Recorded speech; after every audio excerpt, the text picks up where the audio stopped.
And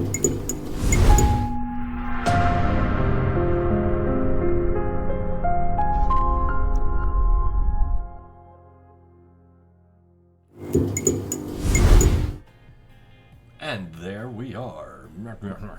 Welcome once again to Sigil Confidential. Good evening, everyone. Yes. I believe we did miss a little bit. I apologize to all of you thousands of diehard fans who sent us thousands of letters, absolutely smudged with your tears. I promise we will do our best to not let that happen again.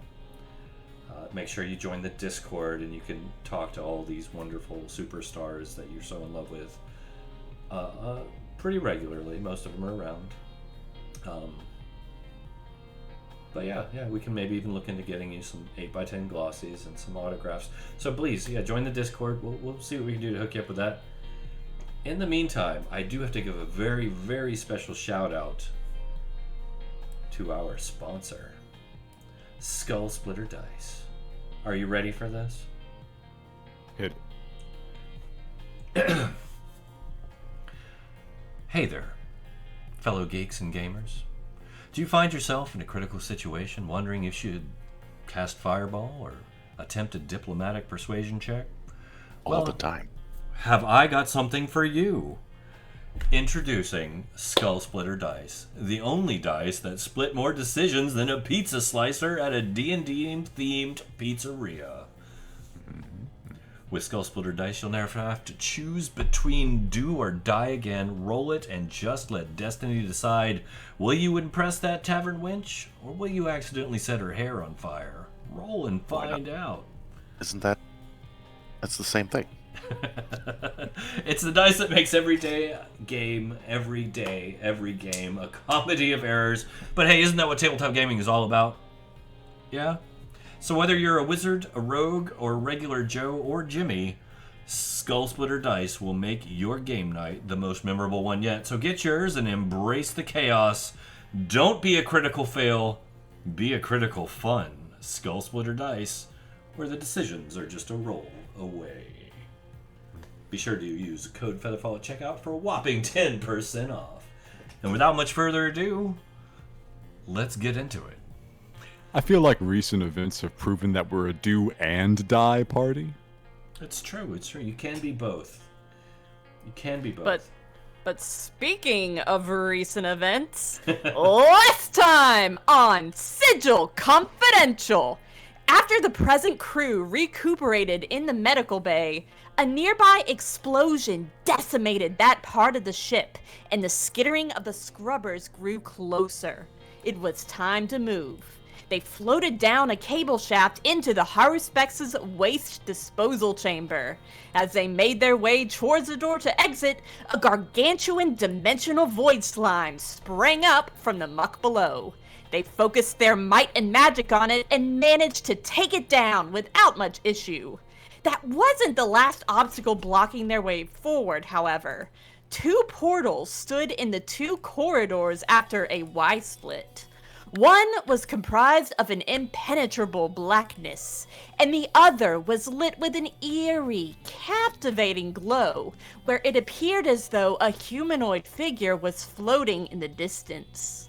The ghost went first into the one that seemed like the lesser of the 2 evils, and in a flash of light, she vanished along with the portal. Everyone else had to keep moving forward to get to the reactor, but the corridor that was now clear led to a dead end. When they returned to the split, the ghost was shunted out of the remaining portal, where she described how she met a Shanakesian woman named Saoirse, who was seeking out what may be the last open portal into Cairn, the crew's ultimate goal of their journey. They started to backtrack to the waste room to find an alternate way forward, but the sound of scrubbers entering it forced their hand to going through the last remaining portal. It tore like a web as they pushed forward, and they soon found themselves outside of the Haruspex, staring down the gullet of the vortex. With their magical flight from earlier still active, they floated along outside of the ship, and after some questioning from Saren, she informed everyone that she could lead them to the reactor this way. Can they make it to the reactor before it explodes? What dangers that exist outside the ship will impede their path? And where did Jimmy even disappear off to anyways? Find out all of this and more starting right now on Sigil Confidential, the Uncanny Odyssey. Very nice, very nice. Yes, very good. So, okay, so I've just updated Bryn's image here. It's being very slow to refresh. It got about halfway down to the nose there for a minute. Womp womp. That's just that tricky ghost invisibility kicking in. It's true, it's true. Yeah, she sort of does that. So we'll give it just a second. It did show, though. Oh, I guess it would help if I looked at the right one.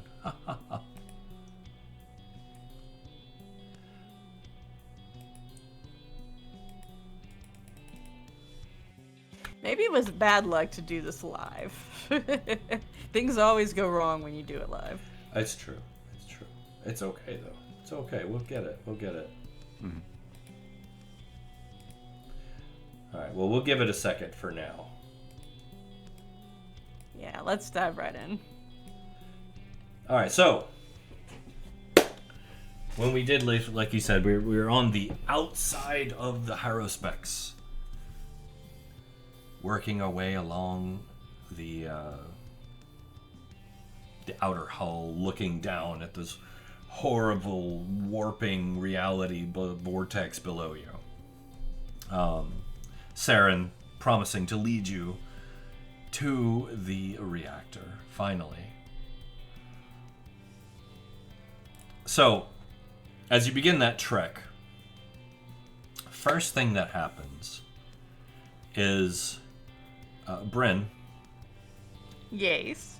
you are focused and you're making your way slowly. It's it's nerve-wracking. Everybody's sweating a little bit, and all of a sudden you get this like ping off your skull.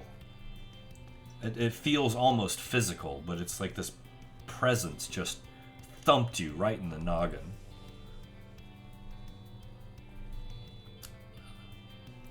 She'll reach up and rub her head. Just saying that was weird, but, won't react otherwise. Okay. Carry on then? Carry on. Okay. So yeah, you keep moving on. You guys are making your way, and it happens again. Ping! Right in the back of the head. It's enough to make you just kind of jerk and like it hurts, like a migraine starting to form. God damn it. I feel like there's a ping in the back of my head. What's that? Like Feels somebody like hit you with a something's- rock? Not really a rock, but it feels like something's bouncing off of my skull anyways. What, like a pebble or a melon? A small boulder. More like an energy? Oh, energy, that's boring. Energy projectiles are weak. Can I roll to figure out what this is? What would you like to roll? What are you investigating? How? Just to see if I recognize what's happening to me, because, like, if it was a stone or something that was hitting me in the head, I should be able to, like, turn around and, see stuff flying towards me, I can guarantee you it's not a physical impact. It's almost like your brain is contracting, like real quick, just like a muscle spasm.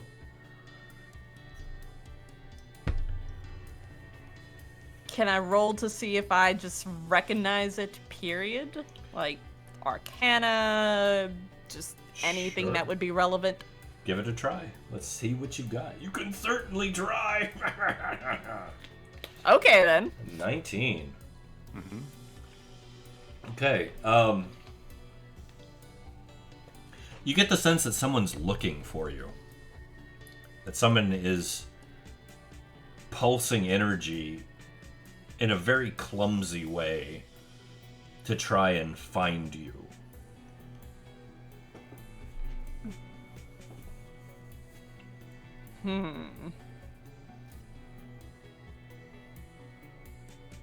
I wonder if it's that little Shawnakesian girl. Anyways. Awana Hatsa? What? A what girl? The woman that I spoke to after I entered through the portal. She looked like a girl to me. I mean, you can't presume anything these days. That's fair. It's She was very also a couple. Well, no, actually, Ghost's pretty tall too. She was probably taller than Ghost, though. by 2 inches, but not in her shoes though. Bryn's 6 foot, Saoirse's 6'2". Bryn is 6'3" in her shoes. They're very silly shoes. Is anyone else investigating this at all, or? I'm just curious. You don't have to, obviously. I'm scanning the periphery for real threats. Like physical. Yeah, Okay. Yeah. Physical threats. physical threats. I mean, we haven't been told anything otherwise, so yeah. I mean, Okay. if it's just you, Okay. and the portal has spit you out, it's like, okay, well, I mean, I don't hear anything, or, like, see any rocks nearby that may have been recently thrown. Nothing physical, no. Is this two using any of her abilities to reach out and look? I think they're just, like, vaguely, passively, like, something hit you in the head. Where is it? Don't see shit. Alright, cool. And then they look at her like, alright.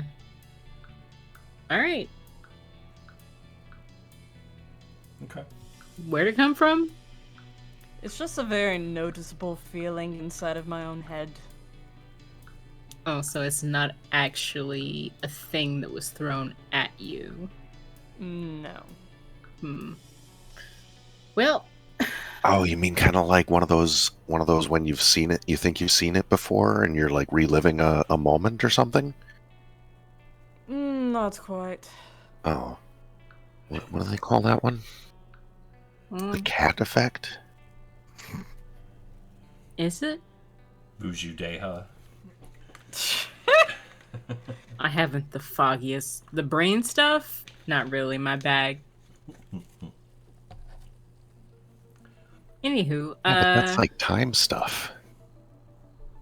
just look out to the vagaries of space out there that we're looking at and like, I'm supposed to be doing something. I forget what. Draken buckles, goes to his knees. Draken, you're Whoa. in excruciating pain. In your mind, it feels like your head is tearing open. Istu lunges over to Draken like, whoa, wait. Are you Yeah. okay? Does this pain seem familiar? Like I felt it before. It's dizzying. It feels like somebody has taken you by the spinal column and is yanking it like a leash to get you to stop moving. Like it's excruciating. I'd like to see, there was a point long ago when the angler got pissed and used it. Not when he tried to drown me. Back actually in Sigil, he used his abilities to cause me excruciating pain. No, I'd like this, to see if it feels different. It does feel strangely familiar though somehow.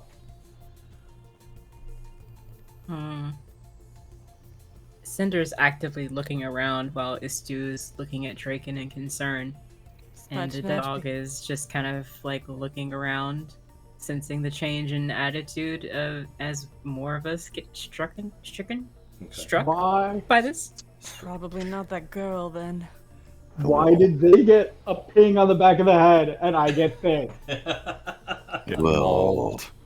activate Ooh. the sunglasses of seeing. I piss off. So the goggles don't show you anything. Oh, Protection from evil and good does not seem to have an impact. I mean, And Cinder would have I'm- divine yeah. sense also if it was a nearby perpetrator. I'm aware, that it might not have anything. It's a process of elimination thing, so we know it's not the things on that list, like this. Okay. No, you're not doing anything wrong. You're all trying. Was that Istu that cast that, or? Yes. Okay. What is my chat? Oh my goodness, it's my name. Wow. Yeah. That's Let me okay. fix that. There we go. Okay. Can you give me an Arcana check, Istu? Yes. Please.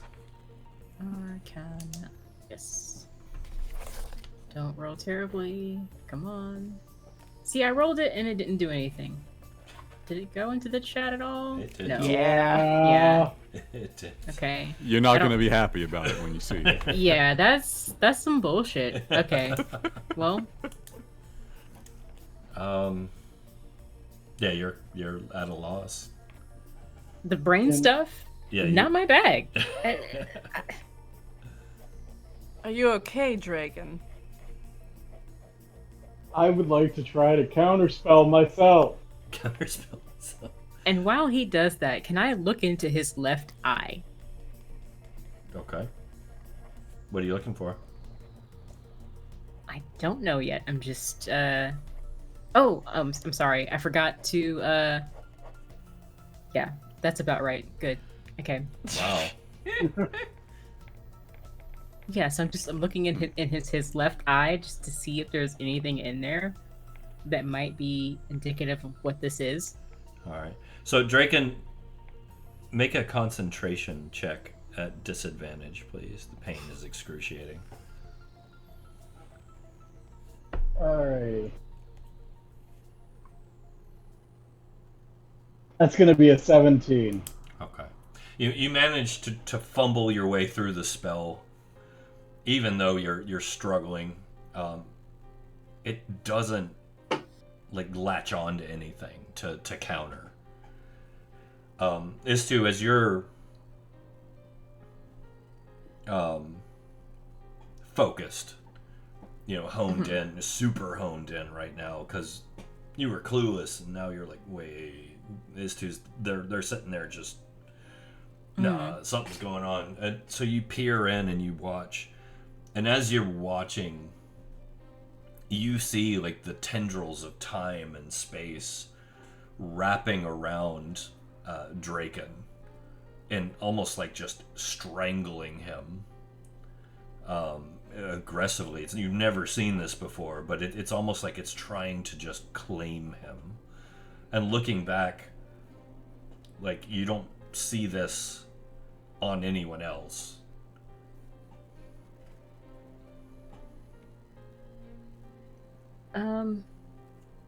What do I need to roll to see what I could do to stop that? Because I know I have a general knowledge of this, but I don't have an ability necessarily that's specific, targeted to releasing someone from the grasp of something that's time related, trying to pull them down. Okay. Well, do you have anything that can counter an effect, or? Dispel magic is a good spell. Yes, I do. I can do that. One creature, object, or magical effect within range of 120 feet. Do I need to know what the effect is that I'm targeting, though, is the question. Well, that's the tricky thing. This feels less like magic and more like time itself. How do you stop time itself, though? You Says are the our only chronomancer. expert. Says the chronomancer. I mean, I'm just gonna try to break time if we don't figure this out. And with Draken's track record, that might be an actuality. Okay. Just roll another pair of tens. So I have like very little time to figure this out. I have no idea. Nothing I have as far as spells are concerned are that's why I was asking what to roll to be able to do this, because it's not a spell necessarily, it's the impact of time. Mm-hmm. So I mean, I can't silvery barbs the existence of like the chronological time itself. Like I can't I'm attacking time. yeah, I can't thunder wave a clock. Like I don't. I would like to roll against one of the fundamental axes of physics. Yeah, let me just take gravity out of the equation. Let's go. I mean, technically, you could thunder wave a clock, but it's not going to affect time. Yeah, it's just like some bullshit. So okay, let's do a Hail Mary then. Mm-hmm. If it fails, I do have an idea. A stupid idea, but it's a Draken idea. Those are always good. All right, Well, we've been cooking in the brain trust, so I mean, I'm down. The mental dojo. How important is Draken to Istu? Yes. Fair dinkum. Roll a d100 for me. Okay. 97. That's a good number. I don't know. No, that's a the good thing. number. I believe in that number. What if high numbers are bad? No, I would never believe it. What high is never bad. Draken rolled a 100 and blew a shadow dragon out of the sky. 97's pretty good. I'm okay. I mean, So- I'm hoping. Yeah. Istu, you have this moment of extreme clarity. Mhm. I mean, here you are, a chronomancer, well-versed, well-practiced, well-disciplined. And for one of the first times in your life, you're seeing time and space function as a tangible web of thread work just weaving in and out of reality around you. Like you're seeing it. And so in this moment of clarity, you reach out and you snatch those tendrils that are wrapping around Draken, twist your hand around him, and just yank him free. And Draken kind of convulses a couple times and goes limp. But you get the feeling that the danger has passed. Are those tendrils still there in my hand? No, they whip out and disperse amongst the aether. But you're feeling pretty awesome. Awesome, but concerned. Like nobody else saw that, but you're like, if you guys had seen that. You have booped time on the snoot like a dog trying to eat off the counter. No, get down. And That's now, my Draken for later. and now time is pissed at me. Yep. Poor Okay. Draken. So he's unconscious, unresponsive, just kind of. He's out of it. He's still with you, but he's Okay. out of it. Is Draken okay up there? So I'm just gonna like try to check on him, see how he's doing. Like, hey, are you good? You gonna be all right? You need some smelling salts? You all right? Draken's groggy, but All right. with you. Let's not do that If we again. yeah, if we could get away from whatever that was. I mean, there's no way to get away from something that's around us, but That's the thing. You're not sure. Draken, are you able to roll, or have you already left? and the If- dog's not mad. If you guys can roll for me, I actually have you on my portable headphones, Okay. so I am actually walking to pick her up while still talking to you all. Nice. Smooth. I can roll for you if you want. What you want to roll? Give me an Arcana roll for Draken. All right, one sec.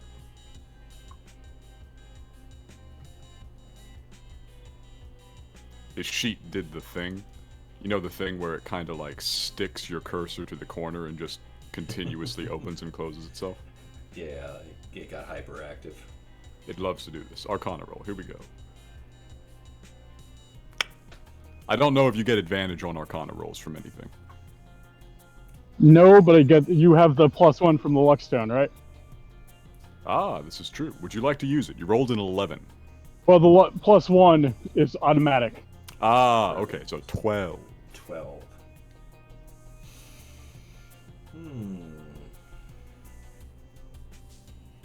Okay. It's not as good as it could be, but Draken, as you're kind of fumbling with consciousness, let's say,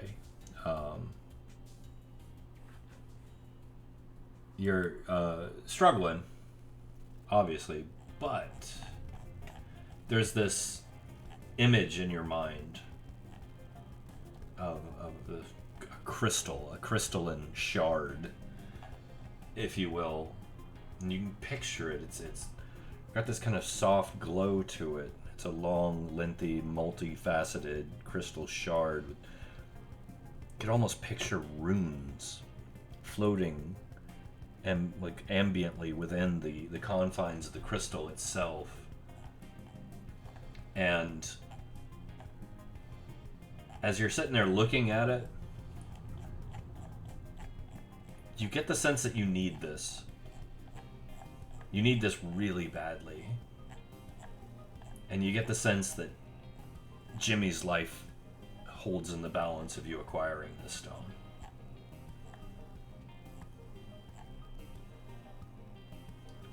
How big did you say it was, roughly? 5-6 inches long.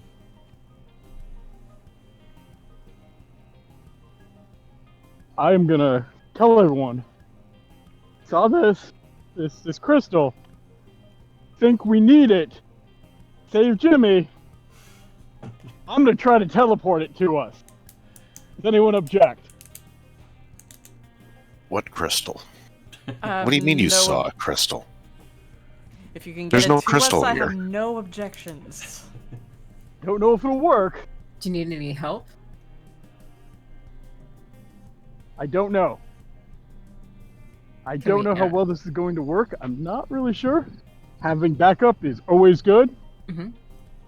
I'm going to try to cast teleport, and as long as it's smaller than 10 foot by 10 foot, I can, and it's on this plane, which is where it gets more interesting. I can teleport it to me. So, Well, we're here for you. try. Here's hoping it works. I love that. Good luck, buddy. We believe. Yeah, the brain trust. We support each other. We're here for it. That's right. Alright. And then I'm going to try to cast teleport. Okay.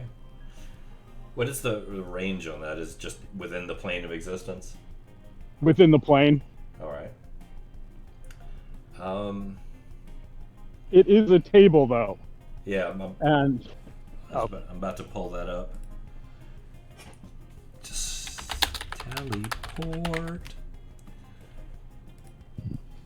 yes, you get to determine how well I know this and how well I feel, Oh, considering goodness. this thing came into my mind. All right, let's get a D100. Oh lord, I gotta roll you a D100. And this is where you might be able to help. If this goes badly, perhaps rewinding it so we try it again might be a good option.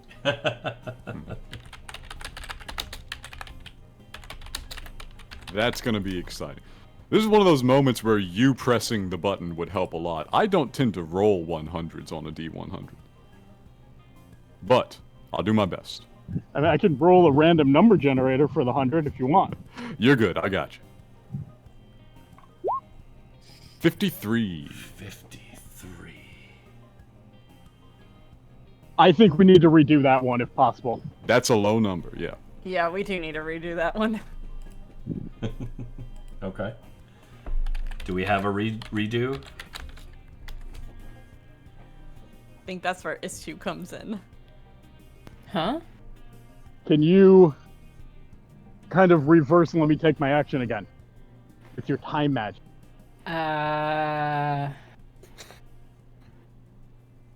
let me see.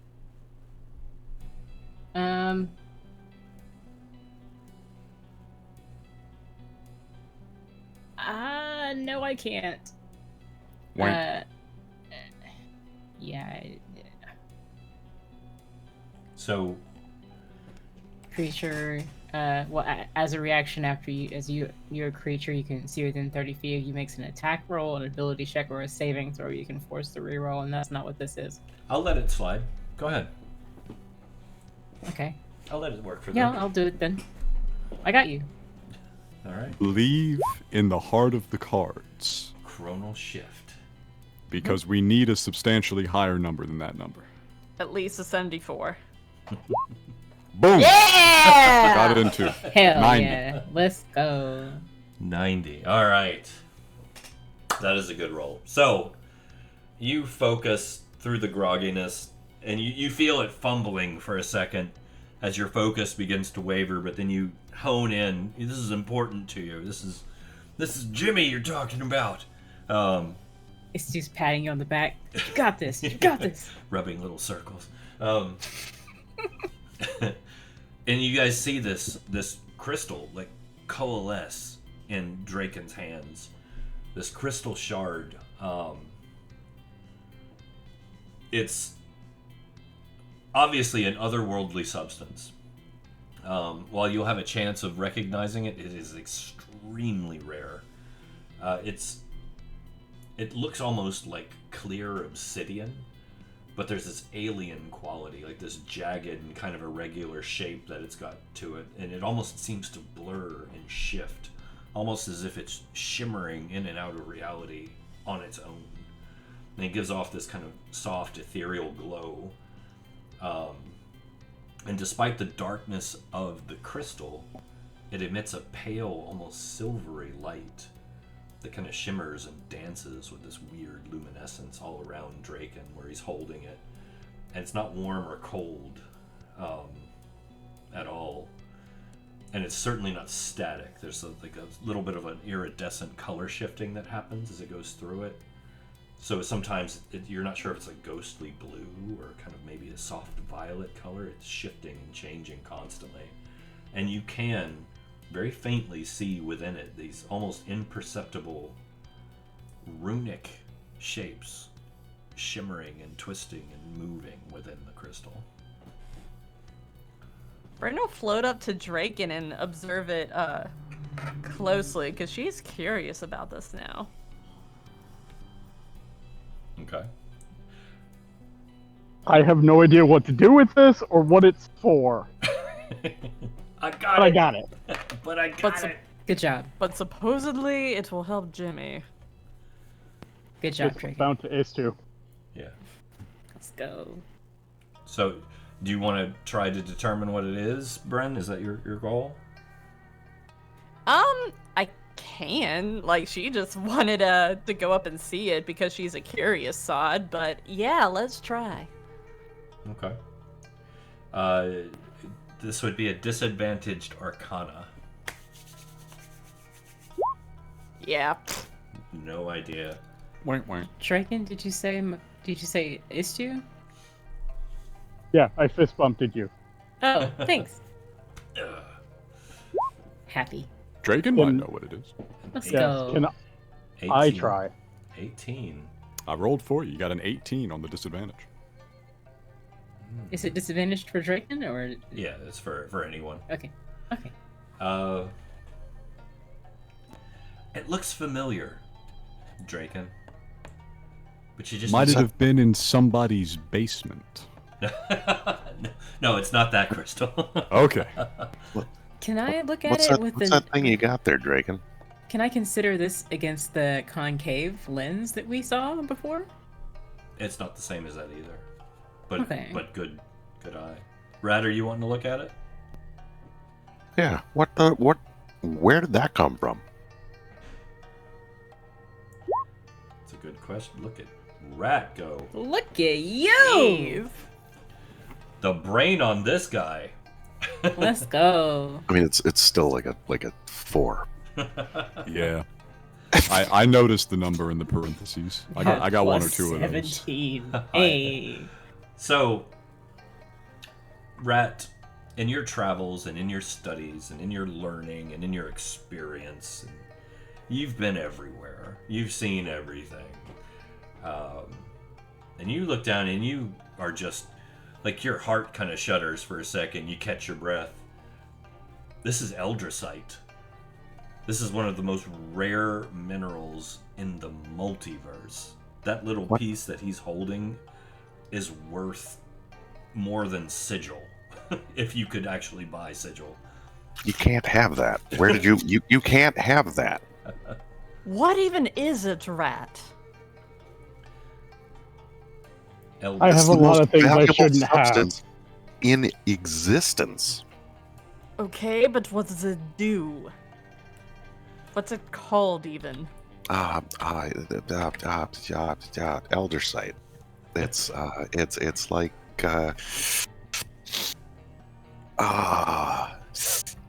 I think the book said it was like congealed blood or like fossilized blood of like an elder god or some bullshit.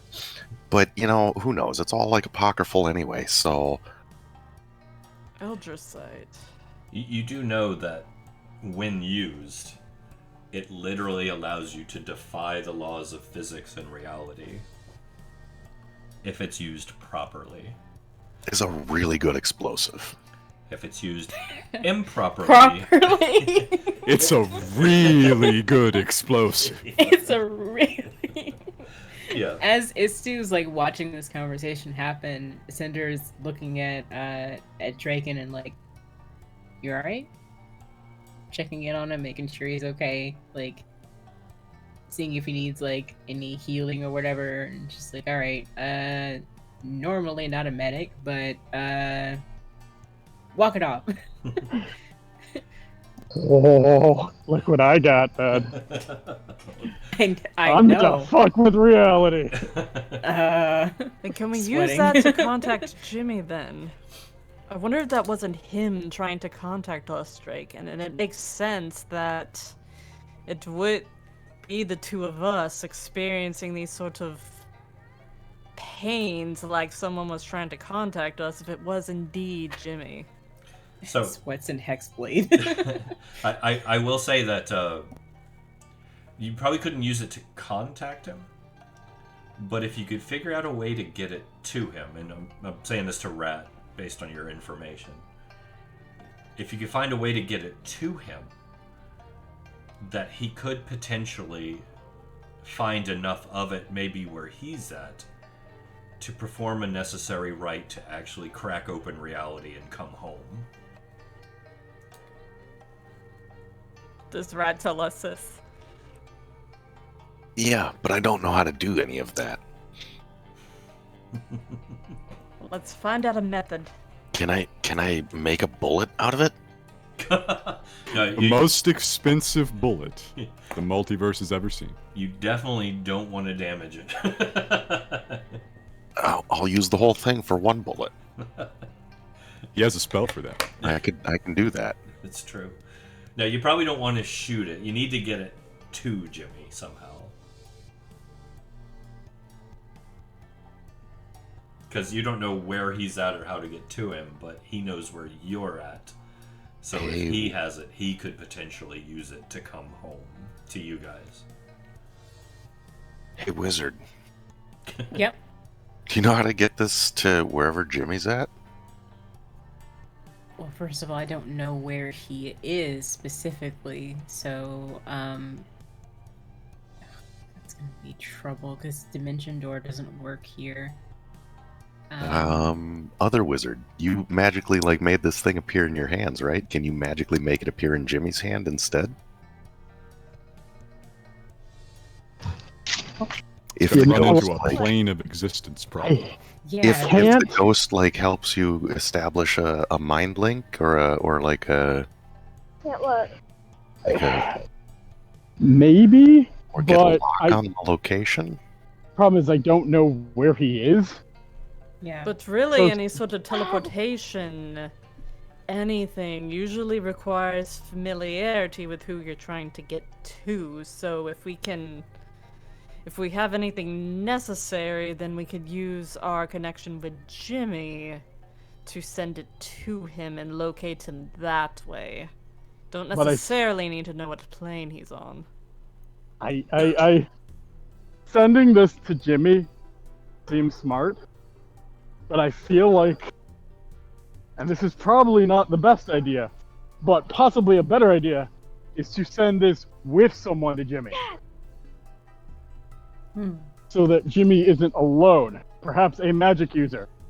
I volunteer myself. So, I just want to ask a potentially helpful question.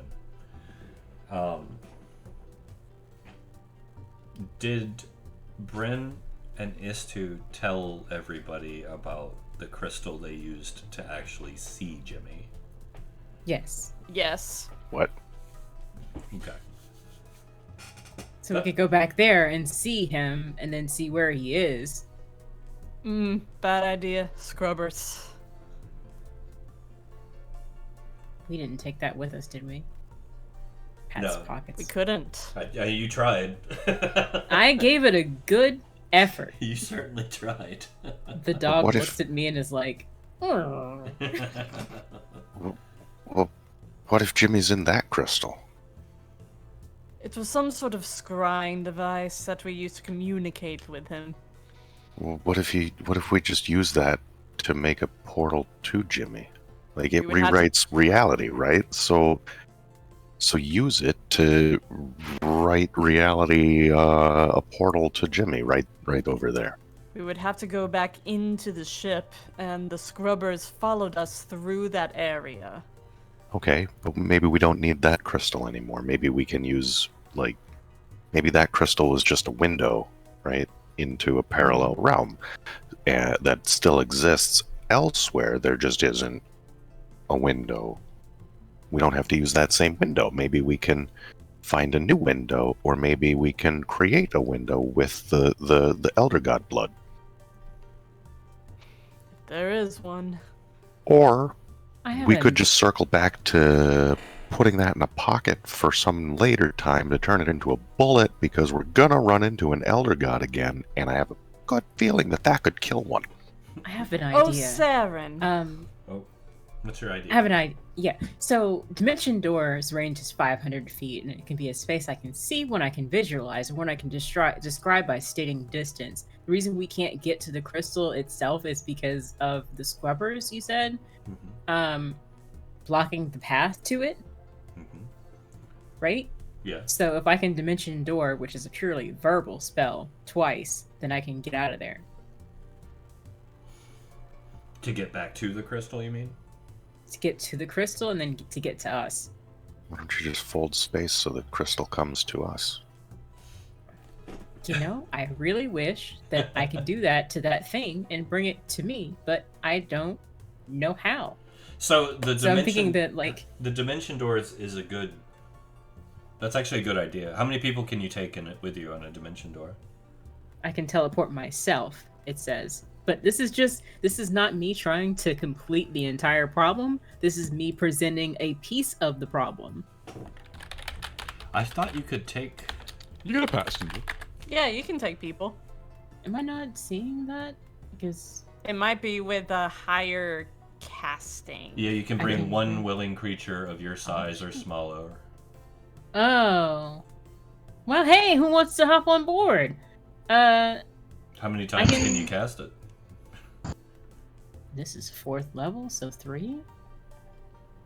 You can upcast it, you just don't get any special effects. So if you want to use a higher Yeah. level spell slot, you can. Why? So 1. In case you run out of 4s.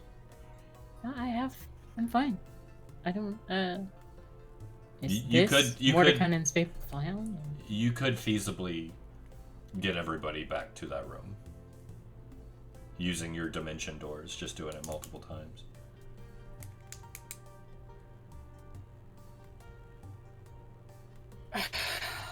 You know, I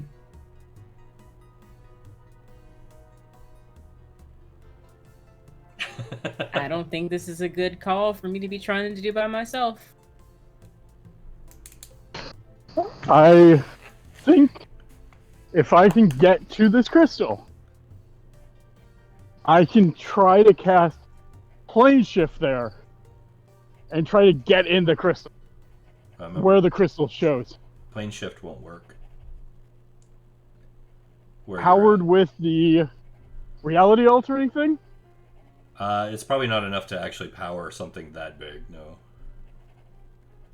This is just a fragment, remember? Figured it was a thinner spot because of the fact we could see the alternate reality.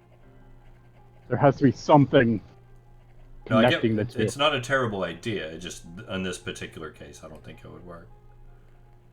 Hold on 1 second. Hey, Saren. Huh.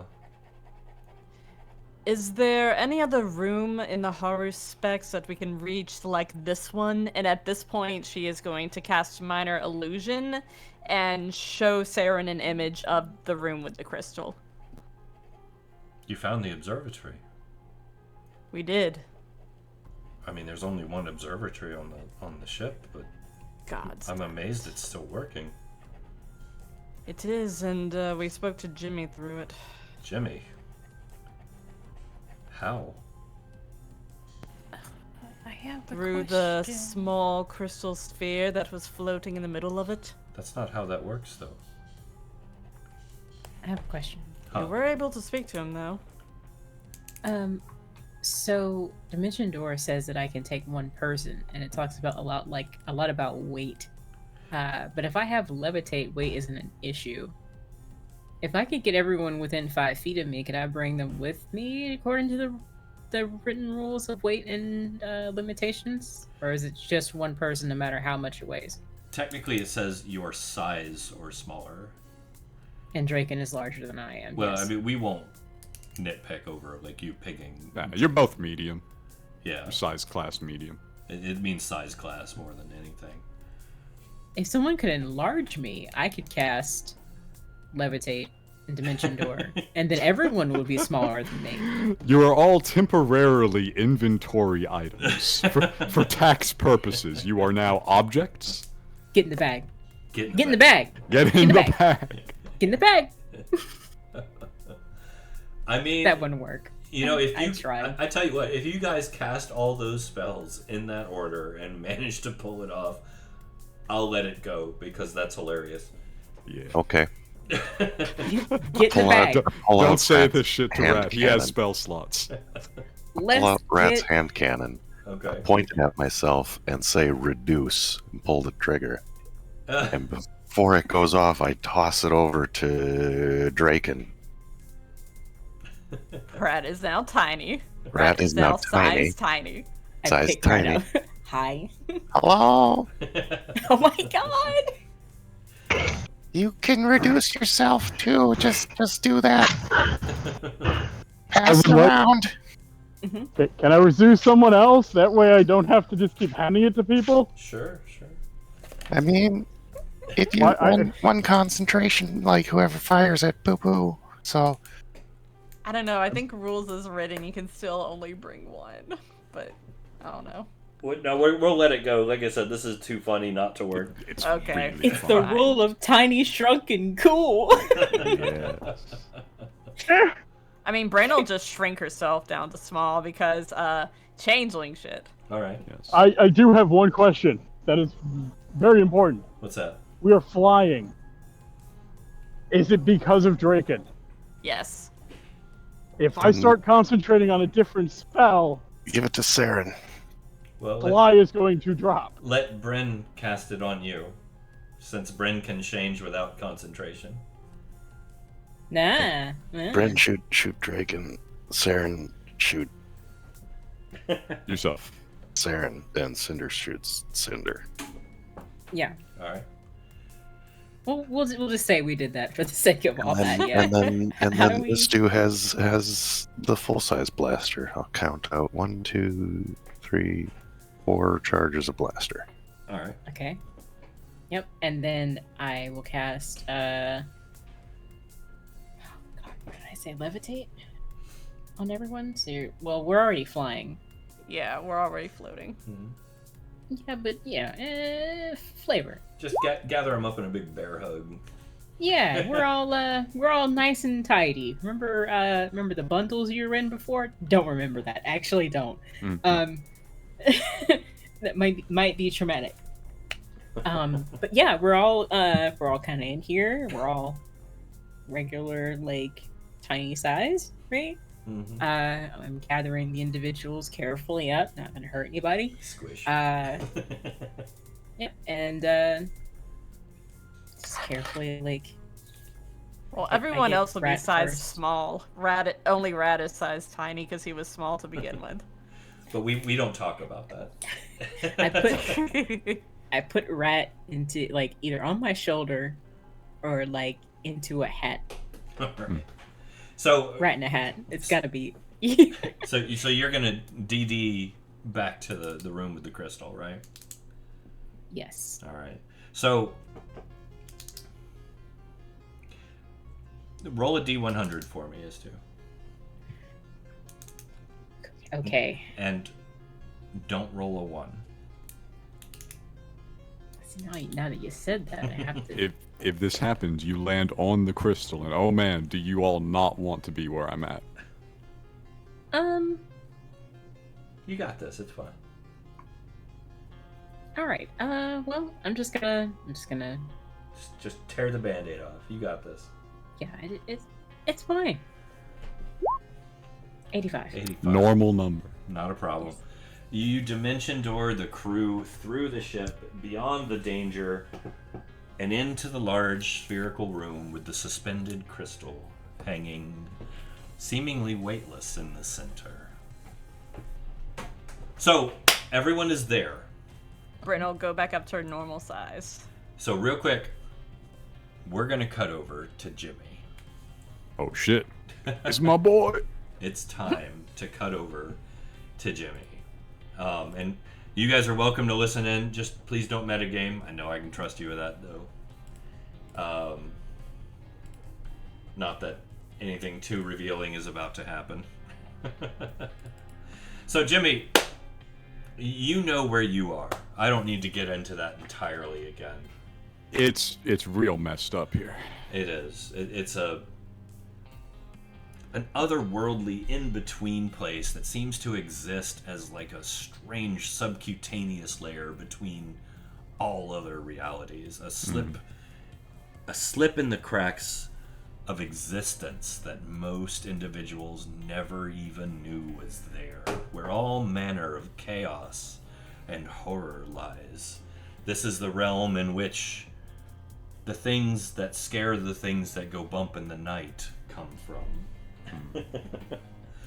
And you have been drifting for some time, avoiding the sounds of flutes in the distance, trying not to be seen. Even Blackjammer has been surprisingly responsible, although scarily empowered. And you've begun trying to just find a way home. Yes. Or just at least out of here. Anywhere else is an improvement. I will take the elemental plane of water again. So, one thing you've noticed very much so in this realm is that things work much in the same way that dreams do.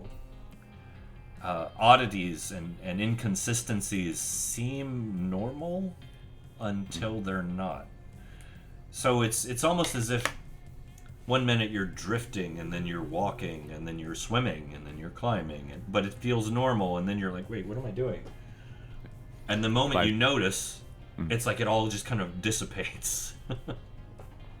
If I'd had a dream in the last several years, it might make me a bit more comfortable. So, in your journeys, as you've carried on through this, now you did have your moment where you got to speak with your two crew members briefly, and you gave you a little hope. Yes, there are pathways out of here, And somehow. And you're not alone entirely. Yes. So, as you're traveling through this strange, twisted wasteland, and like I said, things are morphing and changing around you as you're moving. You find yourself in this otherworldly chamber. Feels like a chamber, but you can't really see any walls. The air is thick with this strange kind of ethereal mist. And the chamber you're in is just adorned with these massive, translucent, crystalline pillars that emit this kind of faint, eerie glow. And as you enter the chamber, the mists part, and ahead of you reveal a spectral orchestra. Transparent, emaciated musicians clad in tattered and timeless attire that are just standing and sitting poised with their ghostly instruments. And in the center, a conductor. Their face is just a mask of despair, bony fingers raised as if commanding an unseen performance. And as you see this, the haunting music begins to emanate from the orchestra. It's both simultaneously beautiful and heart-wrenching at the same time. And it fills the entire chamber with this mournful, moody melody. It seems to resonate with the deepest sorrows of your very soul, as if the notes themselves are laced with this strange allure that's both inviting and ominous at the same time. So, Jimmy. Yes. I'll show these to everyone so nobody feels left out. Of course. Boom. Boom.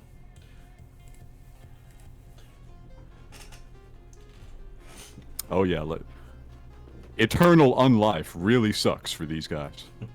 So to start with, please give me a wisdom saving throw. All right, I have a question for you. Yes. Do I still have the... Wait, actually no, this comes from a default rogue feature. That's right. I have proficiency in those thanks to Slippery Mind, but I couldn't remember if it was from that or if it was from Revived, and I was going to ask if I still have my Revived abilities at this stage. Alright, so. Wisdom saving throw, you got it. Yes, please. DC 14. Okay. You are overwhelmed by the music. Fair. In your mind, the orchestra is beautiful. It's welcoming. It's friendly, even. And you begin to approach the conductor with your hands just kind of moving almost in time with the music. You can feel a little smile on your face as you move closer. And the conductor just watches you with that blank, empty-eyed, vacant stare, emotionless, as you move closer and closer. I'm getting closer, I know this song. This is the last song. This is the one you play on the way out. Alright, give me another wisdom save. You got it. It's better. That's better. So as you approach closer, you get about maybe 30 feet away from where the conductor's at. You're surrounded by all these eerie, spectral musicians. The music is reaching a crescendo of just overwhelming melancholy and despair. But you kind of, it's like your head just kind of pushes through. The real Jimmy, the sensible, logical Jimmy, pushes through this overwhelming weight of sorrow that is emanating from this. And you kind of shake your head and you realize like you have been ensorcelled by this. I shake it off and I go, oh no. Not now and not here. I'm done with that. Alright, what would you like to do? So it's a little tricky. I feel like I'm in an interior space now, in a dreamlike sense, right? This is no longer like a wide open place, but instead I'm in this room surrounded by these pillars with this orchestra. Yes. This is a hostile move, but not a violent move. By my standards, you know. I don't know why they've done this. I don't know if they even have much of a say in the doing of this. The music is still playing, and you can feel it trying to get in. I wonder if I can't drown them out. Okay. It is a full orchestra, so what are you going to do to drown them out?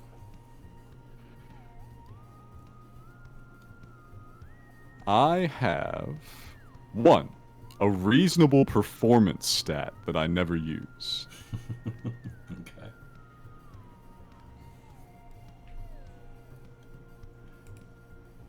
You try and outperform them? Maybe. Rat, how does your Rocky Talkie work? The Sending Stone? It's like a sending stone, but it's his silly artificer-made one.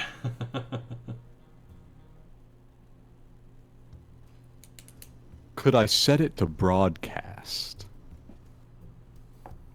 Is there anything it would pick up? I have no idea, that's why I'm asking him. Because I don't think it'll cross planes. Yeah. I was hoping it was the artificer equivalent of like an actual one, and I could maybe set it to be an amplifier. It would be very silly. That's an interesting idea. I don't know though, because Ghinkgo's got himself muted.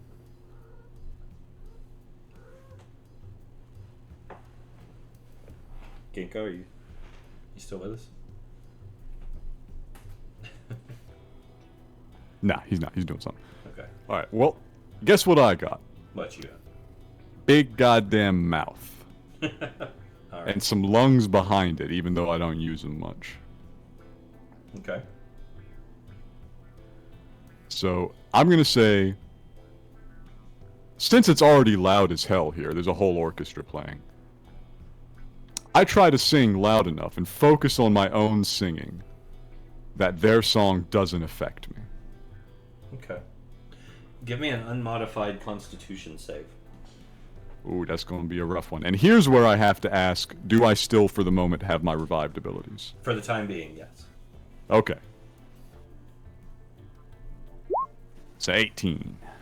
Interesting. All right. So yeah, you managed to basically like perform a feat of mental focus. This isn't your strong point. You got a strong mind and a strong will, but a little bit of ADD. I'm a rogue. What can I say? Exactly. So you pull off a feat of extraordinary focus, and just focus on your own little song, whatever that song may be, in your own mind, and you manage to begin to drown out, at least in your mind, the effects of the glamour. As you kind of open your eyes without the warbling effects of the music messing with you, you notice, and it strikes your eye as a rogue. You know, he's not holding a conductor's baton. He's holding a very strange looking shard of crystal. Alright. In this moment, I believe, alright, maybe if I'm just convincing enough, I can slip that out of his hands and get the orchestra to stop. I mean, I've seen a show or two. I know the motion you make to end the performance. Okay.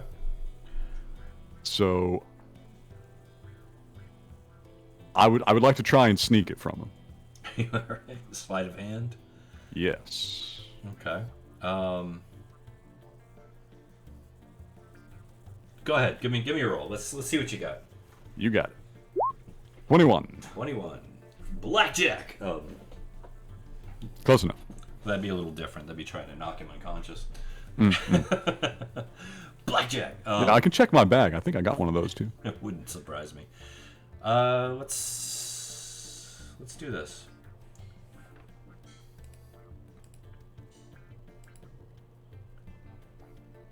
Ooh, that was close. All right. He tried to oppose, but you managed to basically... You didn't sneak it, you snatched it. Yeah, just like, all right, watch this hand, but this one's faster. You snatched it, and as you do, every specter in the chamber wails with this horrifying scream of despair.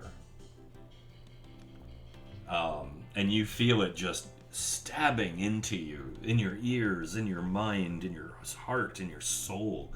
Your gut clenches up. You almost vomit. It's so overwhelming. You clench your eyes tight to try and just shut out the overwhelming just surge of mournful energy that's wailing out at you. And suddenly everything just goes silent. Mm-hmm. Ah. That sucked, but this is better. I open my eyes. You open your eyes, and the scene around you has shifted once more. No longer are you in the orchestral chamber. Now, you find yourself greeted by a very surreal sight. As you look down and you see this obsidian crystal shard in your hand with the strange glowing runes in it giving off a soft silvery glow. And then look up and around you and notice that you are in a corridor. A corridor that seems to stretch to infinity in both directions, lined by colossal mirrors that line the wall on either side, each mirror reflecting your image, almost infinitely. To your chagrin, you notice they're not all exact duplicates. Some of them show you in different clothes, other different versions of you with strange and unsettling expressions. Some even depict you as other races, other creatures, other genders entirely. And they mirrors themselves ripple occasionally with eerie distortions, making it even more difficult to discern which reflection is truly yours.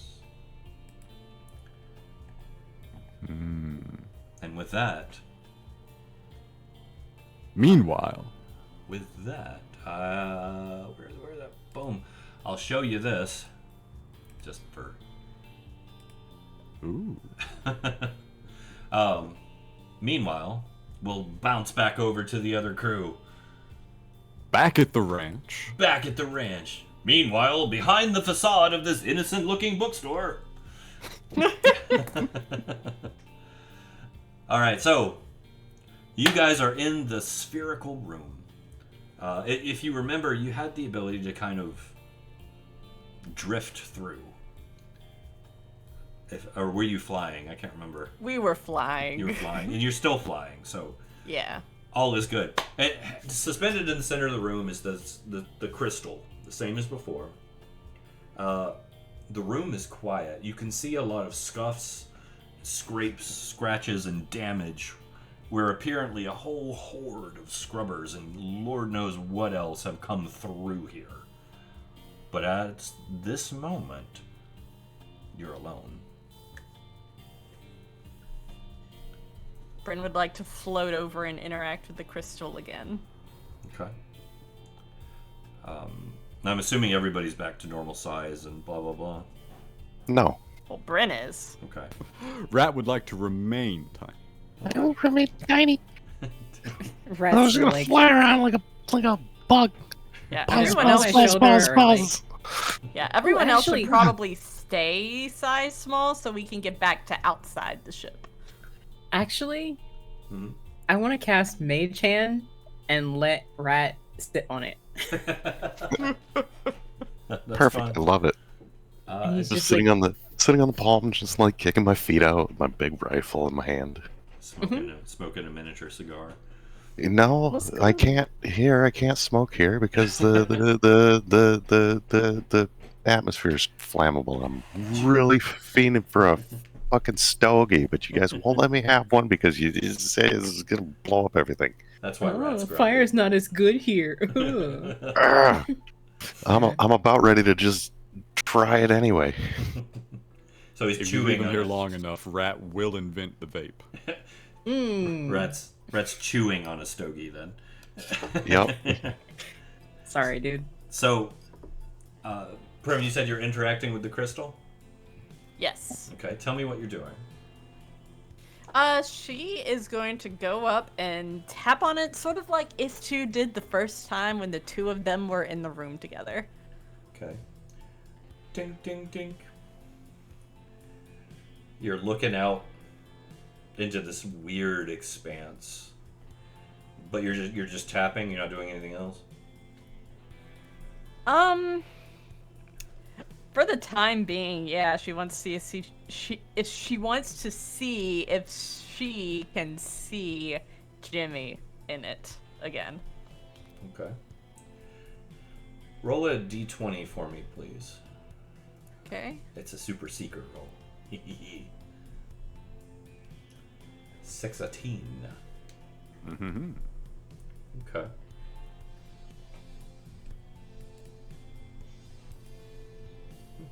Okay. So, you certainly see Jimmy. You see thousands of Jimmys. Perhaps more. You're not sure what you're looking at, but it's like an infinite pile of reflections of Jimmy.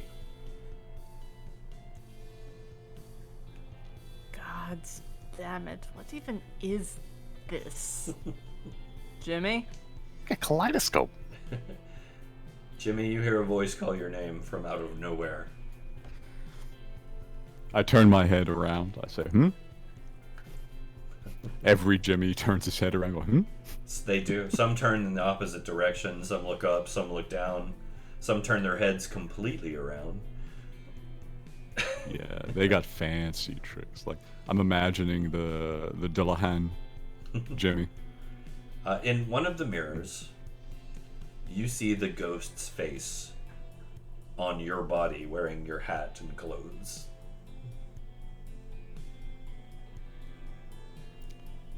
Which one of these is my Jimmy? Doesn't matter. Just grab one. Yeah, it's not like it can be like corrupted or possessed or whatever. What? No, I mean, Come back whatever here and Jimmy you kill us grab is all. the right one. Just bring them all back. It's an interesting theory. The host of Jimmy, yeah. Rat he subscribes to a very utilitarian system of ethics. I mean, I may be pansexual, but only one Jimmy is my Jimmy. Yes. I'm gonna queue Yeah, up. so while you do that, yeah, I'm just gonna watch this happen, like, Like, That's a lot of Jimmy. Do I hear the ghost say this? Did the ghost say this out loud? yeah. Yeah. I wish I could queue up Army of Me by Bjork right now. Yeah, so yeah, you I mean, obviously, if you have any suspicions, they're valid. Hmm. As Well, far as Jimmy- what you're seeing. Has spent some time. He took a nice vacation, you might remember, to Arcadia. True. And they kind of sold him on meditation while he was there. Which is paying off. I thought that was Elysium, not Oh, Elysium, you're right. It was Elysium. But they kind of sold him on meditation while he was there. He came back with a slightly different mindset. And he hears the ghost ask this question, and he says, well, you see, the trick is all of them. And Jimmy, as you're speaking, you get this kind of sensation like your ears popping, only more extreme. It's almost like if you can imagine your head being clogged up for about 5 years and not really even realizing it anymore, and then just one day, pop, all that pressure relieves, and you're like, Begins to expand on the spot. And as that happens, you feel something shift in your physiology. Mm-hmm. And that life of the party will now become active over top of the lab, whatever the previous one was. Oh, okay. You mean Eldritch Vitality? Yeah. Life of the party is the third level that I wrote. I think I see what he's doing here. And I go, Yes, you feel yourself changing. I don't know if this place is good for me or not. I am feeling funny. I would imagine not. We're trying to send a shard to you that apparently will help you get you out of here. So he looks down at his hand and then holds it up and says, "These?" Yes. Wait. Church, is that like the shard that we have? It is. I don't know, I stole this one. That's exactly the shard that we were trying to send to you. Do you only need the one? I don't know what I need it for. Do I need it? Apparently some sort of ritual that will get you out of here. Then yes, I need it. I'll take as many as I can get. Draken, were you able to, in your vision, see anything about what Jimmy needs to do with these crystals to get him out of there? No, honestly, I didn't even. It was more of a feeling that I needed the crystal. I got no clue how to use it, how to even get it to him. If we need to get it to him, we might need to keep it. I've got a theory. Oh yes, by the way, I float everyone him is over. alive. I float Rat over. So if that crystal's just one piece of a shard, or a shard of many, and Jimmy's got some too, No, right? no. You are not talking until you get bigger. We are not having a Muppet discussion. Grow large, and then we will discuss it. Grow up and we'll have this discussion. I wonder if I might be able to help with that for just a second.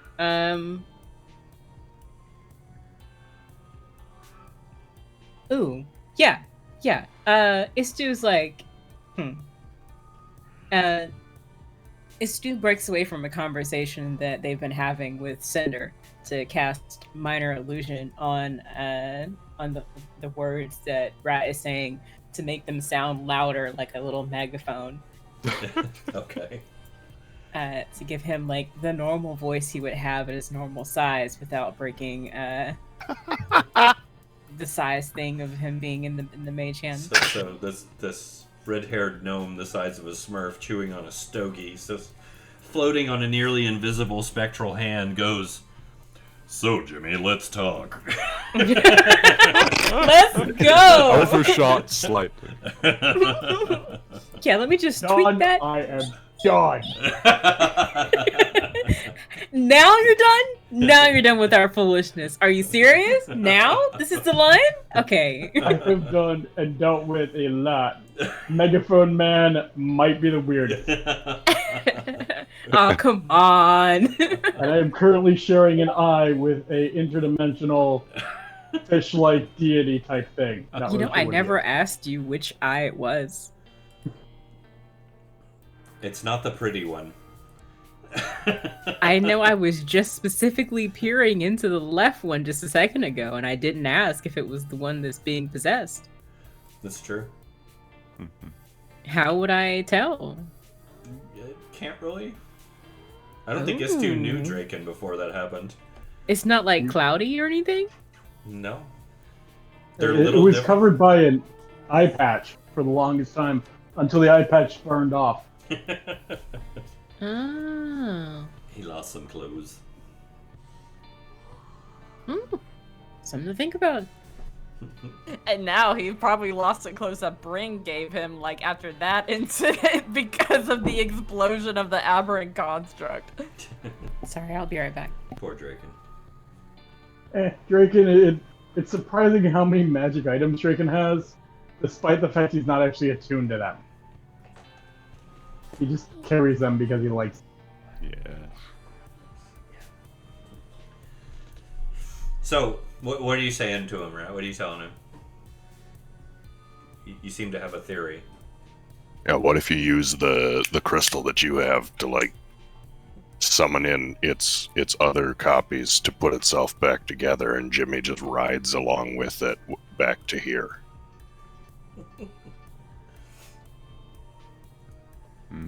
Just like do the magic into the crystal piece that you have and will it to pull its other chunks from wherever they are, and Jimmy just comes along for the ride, hopefully safely. Okay. I don't actually have... That is a good idea. I have no better track, so why not? You want to try to find another one? But first off, using the crystal as a divining rod to find the others, you won't find anything that way. But do you have any other abilities that might help you find something like that? Find and locate object or something? I mean, there is a exact spell. I do not have that. Does anybody have the ability to find objects?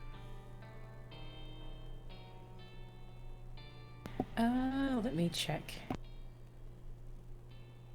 My character sheet has shifted over for some reason.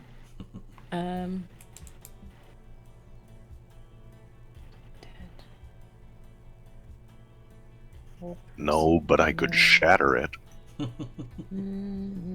No. Don't do that. Don't do that.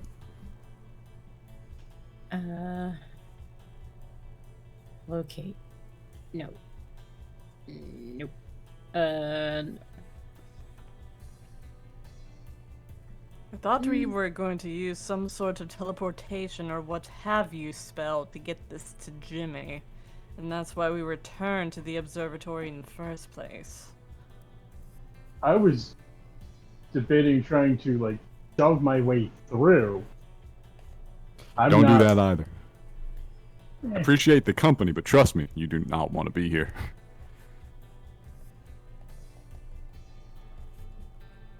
What's the worst that could happen? I finally get Beyond description. I finally get full control over Draken's abilities accidentally. That would be bad, yes. I've been trying for a while. Anywho, I'm gonna be working over here, so you guys, good luck with it. Good luck. Keep an eye out for me. If I understand correctly, Raph, you were trying to combine the two crystals, see if it's one actual crystal, and these are just two shards. And by using one shard, have it summon the other shard? Thought that's what you were commenting. Yeah, that's kind of what I was getting at. But maybe we don't need to combine any of them. Maybe we can just ask this one shard that we have to find the rest of its remnants, or the pieces like it, That and is pull them to assuming. us. That does assume that the shards both come from the same crystal. Fair. While this is going on, I have a suspicion, which is to say, Jimmy has a suspicion. Okay.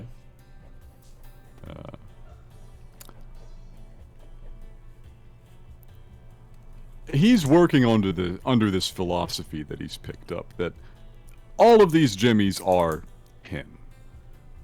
There is no true Jimmy. He is one of many potential Jimmys. The form that he takes is not guaranteed by any means. Like sprinkles atop ice cream. Yes. Which I hope that wasn't lost on all of you. Oh no, I'm familiar. Thank I'm goodness. familiar. Thank goodness. Every time I call them Jimmy's, people look at me weird. These are the olden days. But so I pick one essentially, and I walk forward in the full belief that, no, this is me too. Obviously I can pass here. Okay. Give me a wisdom check. Check. You got it. I Yes. do not have a wisdom modifier, so let's just see how good my d20s look. Yes, the pun. They ain't looking great, but I do have a luck point. Would you like to make a reroll? That's a really low roll, man. Statistically, it's a good moment to reroll. It's your call. I mean, yeah, let's find out. That's substantially improved. All right. So you, to start with, as you're looking around once again, as I said, that it's confusing. As far as every time you turn around, it's like you lose track of what way is what. Mm-hmm. There's just reflections everywhere, and very quickly you're losing your sense of direction as far as which way is what. And you're kind of like reaching out, and is this a mirror? Is like like a hall of mirrors, except your hand never touches anything. Yes. So you step forward. You're like, okay, Yes. well, I guess this is as good as any direction. You step forward, and give me a d20. You got it. This could be bad, guys. It could be bad. It's a 6. This number is both better than some numbers, but worse than a number of others. Okay. So you step in, and Brendan and everyone watching the crystal, it's almost like you're following him on a camera. That's like looking over his shoulder almost. You step through, Jimmy, and suddenly you are 7 years old. In Cairn. You have a black eye, and you're sitting behind a barn. You can feel like tears on your cheeks. Yeah. A little bit of blood on your nose. Your knuckles are bruised, and you're clutching a bag of coins in your hand. Yeah. See, all I wanted was a meat pie, but I couldn't steal the meat pie because the lady who sells them catches me every time. So I figured I'd steal the money for the meat pie. It's smarter. It did come at a cost. So what do you want to do? Do I remember the rest of my life that I live after this point, or am I in my mindset now? It's hazy. Like you get the sense that like something's wrong, something's off. You're confused. You seem to have some faint memories, like a dream of being something else. But maybe it was your imagination. Maybe. Bren's going to call out to Jimmy at this point. All right. So, young Jimmy, you hear a voice behind you, a woman. I whip around, suspicious that the meat pie lady has found me already, somehow. There's a disembodied head floating there, stark white, with white hair. I fall over backwards, yelling, "Ah!"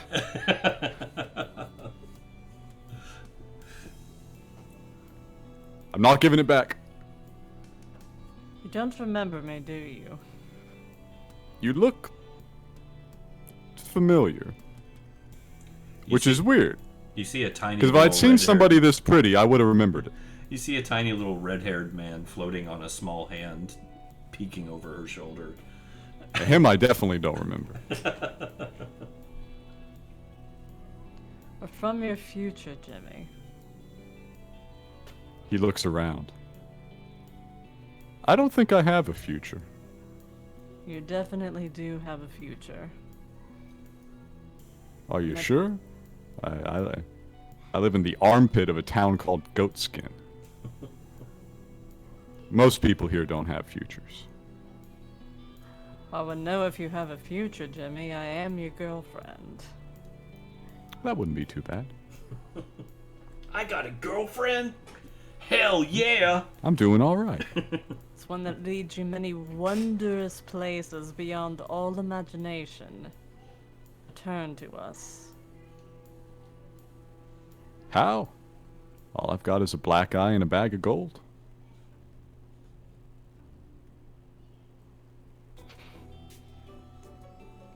Gods, I wish I knew. I look in the bag of gold. Do you? Yeah. Give me a... Without any proficiency bonus, just like a flat perception roll. Level 0 child. Just a level 0 perception roll. You got it. We're getting interesting here. Yeah. Let me do a quick math to remove this. I'm Supermaning you. Yes. Making it interesting by taking your powers away. I think that comes down to a 4. Okay. Yeah, go ahead. 12. All right. You open the bag, and it's like you feel yourself just tumble into it. And for a moment, like you're just head over heels, and the next you're splayed out in the hallway again, in the corridor filled with mirrors, back to your normal self with this faint memory of what just happened. A little disoriented, but all there. Welcome back, darling. Oh. Good to remember you.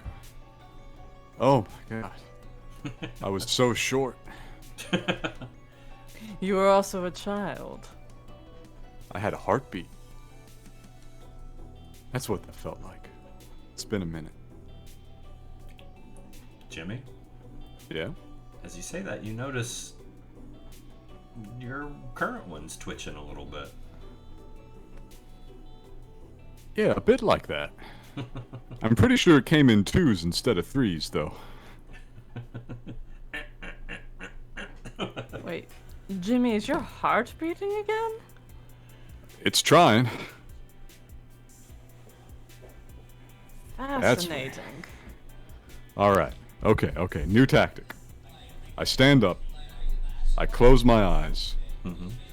I raise Black Jammer out in front of me, just pointing him. Oh, okay. Alright, buddy. If we're getting out of here, I could use a hand.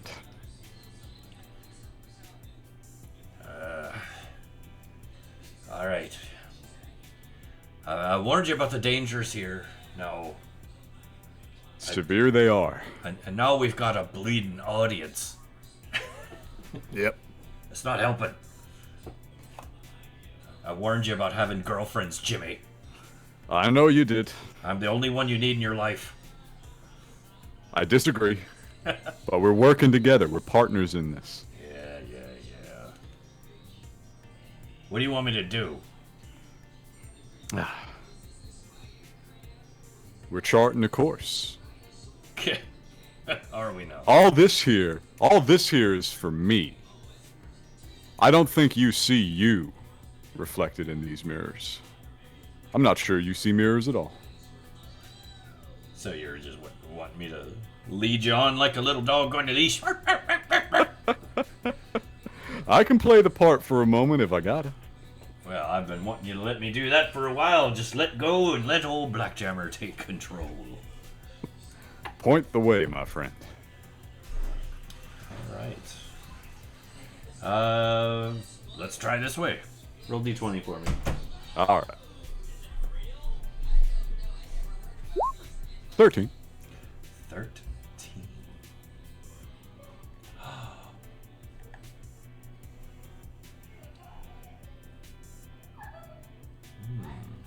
It was an excited gasp.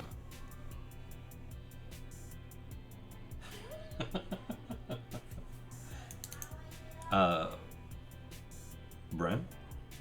Yes. Rat? Uh-huh. Jimmy just vanished.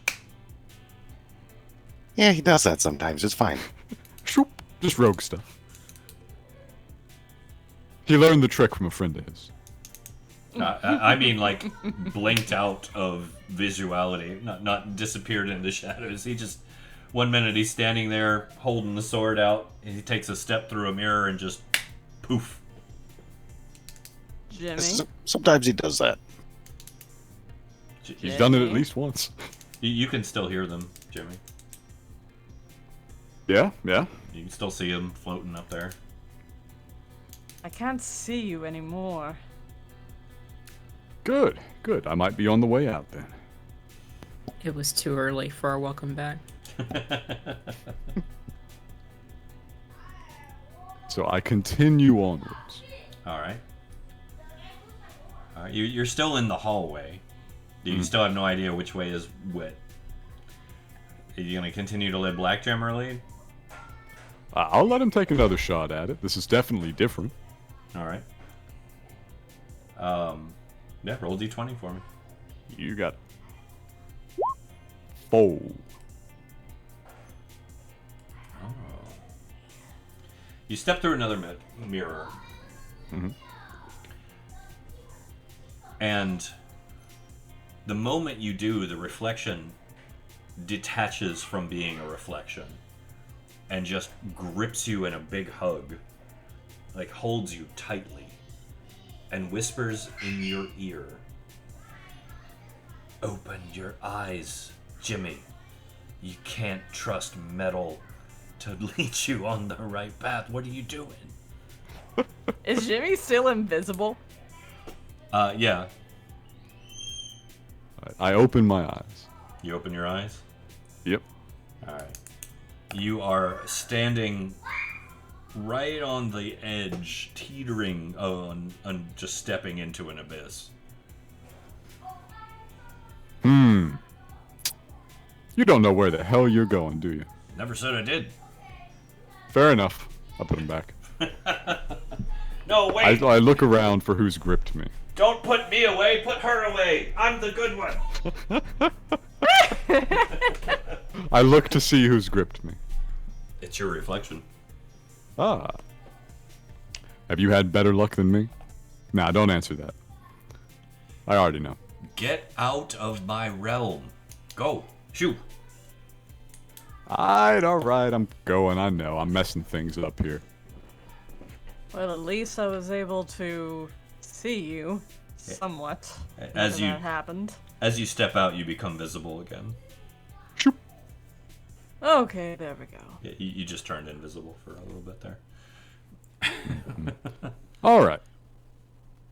So, I tried it the easy way. Let's do it the hard way. I would like to actually examine the options available to me in my immediate environment.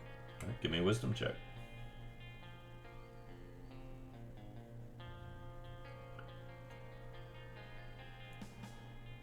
Just raw 1d20s, my man. That's all my base wisdom is. That's not a problem. It's not a problem. All right, give me a d20.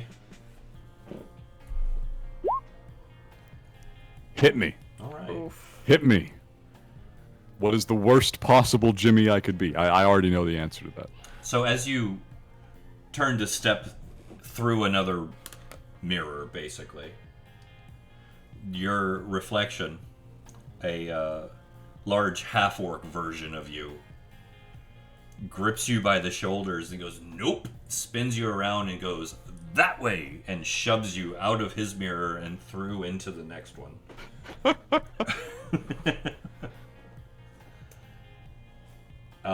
You suddenly get this sense like you've progressed. Okay. One of the things you're noticing is that in the mirrors, some of the reflections are holding a shard just like yours.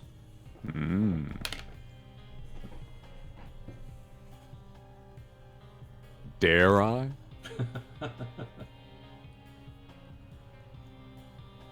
Dare I?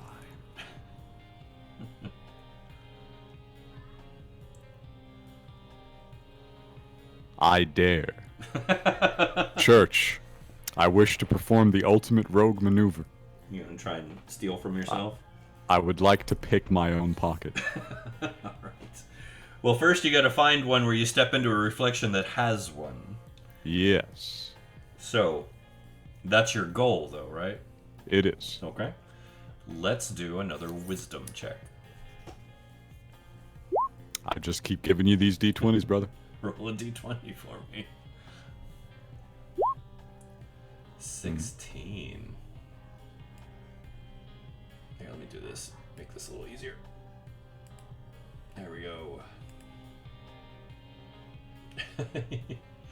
Alright, Jimmy, you step through what you're sure is the right one. And blip. You shake your head, disoriented, and you are somewhere new. Okay. Feeling slightly lost. You get the sense that you've just been moved. Not of your own accord. I'm used to being played with by higher powers. Well, let me tell you, I do get tired of it. So, Bryn and Ratt, you guys are the ones at the window portal, basically. You're seeing Jimmy struggling.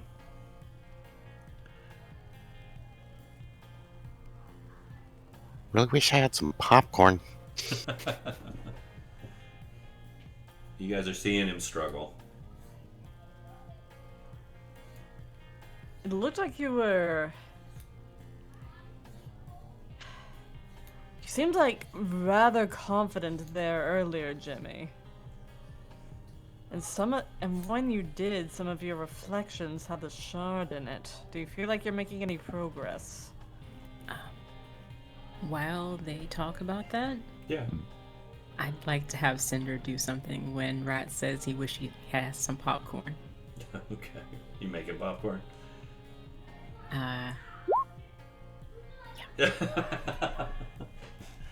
Alright. Ratt, you have a bit of popcorn, although the kernels are about as big as your head. You don't do baby rat popcorn. Can I get some Presti butter, please? Thank you. This is I'm so sorry. superfluous. The food but, created by Create Food and Water is universally bland. That's right. Bryn will give him some prestidigit butter, though. This is too funny. She'll do it. That's how we end up with dead baby rat. No. Don't give babies popcorn. Alright. So... Sorry. No, you're good. I don't mind that at all. That's hilarious. So... Would anyone like to assist Jimmy? Yes.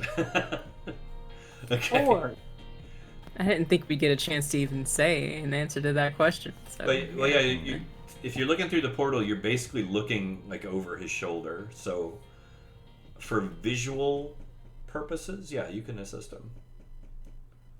I mean, you can try to pickpocket yourself, but I mean, you might do better just convincing yourself since you have such good convincing skills. That You way, met you me? know. I'm incredibly stubborn. That's true. Fair enough. But if you're Jimmy, gonna... if we can observe your actions, we may be able to help you out. Have a look around. I'm on the ground floor here, and it is not easy. So if you see somebody toting one of these crystals, direction I can walk in, tell me. How can we help him out, Church? Basically, it'd be a help action. You'd give him an advantage on his next... These are basically like insight checks to a point.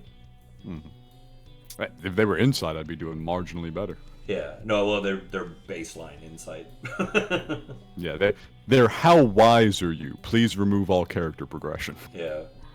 But yeah, if you get assistance, I'll give you advantage. I'll take it. Bryn will assist. All right. Draken. Working together. Oh, three-way working together. Okay. That sounded terrible. I'm sorry. Yes. Verbiage. So, would you like an advantaged wisdom check then? Yes, please.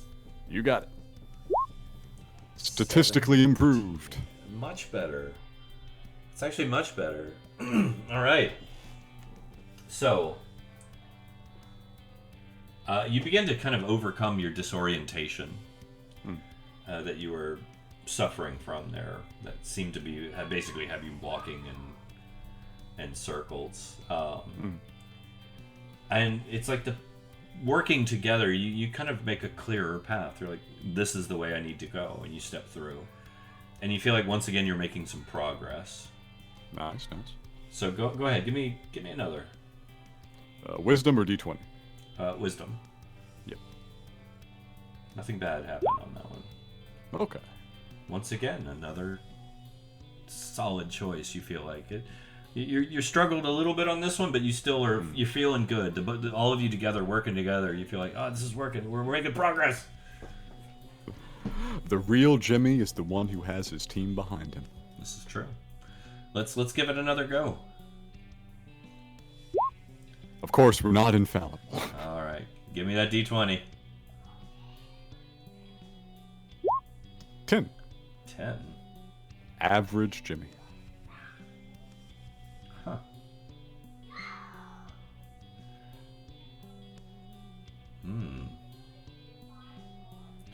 So, as you're moving, you're searching. You're like, well, speaking with them, talking about we could go this way, or what about over here? Mm-hmm. As you're doing that, one of your reflections steps out very suddenly, grabs you, spins you around, and switches places with you. And then waves casually. Oh, no, you don't, you son of a bitch. I know what you're doing here. However, turning around, looking around, I should say, as your paranoia begins to spike, you see a small hatch in the floor. What do you think that hatch could be? Do they see that this has happened to me, or are they watching the other Jimmy? No, they see it. They see it. It wasn't anything sneaky. Okay. That would be pretty funny. That would be super funny. There may be an option like that on the list, too. I'm not going to lie. Yeah. I look down at it and say, well, I've always tried to do right by others. Not so sure about myself. I flip open the hatch. Flip open the hatch. Okay. You're looking down into another corridor on top of one of your reflections. But it is a reflection that is holding a shard.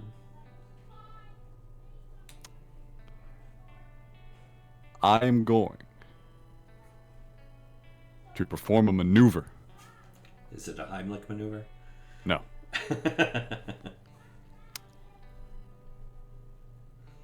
I'm gonna drop through directly on with my hand outstretched to grab the shard, and then combat roll into a mirror.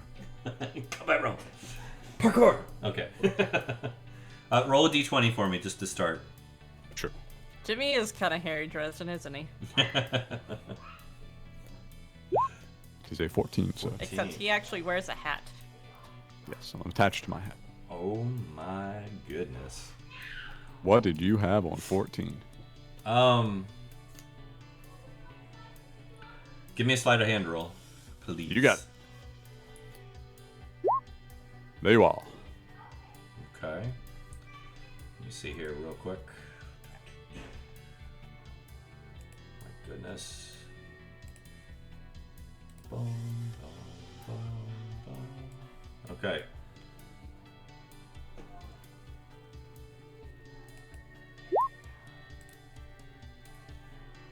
You do not manage to pry it out of your own hands. The other Jimmy gives you a vilely wicked look, licks his lips, and pulls his weapons out and goes for you. Let's roll initiative. I love it. That is really funny. I don't think I have any particular funny thing to do with initiative. Here we go. Ah, there's a 22. We're rolling I have off. No token. We're rolling off the same sheet. Yes, I know. It's very funny. All right, so I was about to say I didn't click my token. I have no token. you're first. Deep down in the core of your being, you know that this is a vile and evil version of yourself that will not relent until you are dead. Yeah, I look into his eyes and I see a dead man. All right, here we go.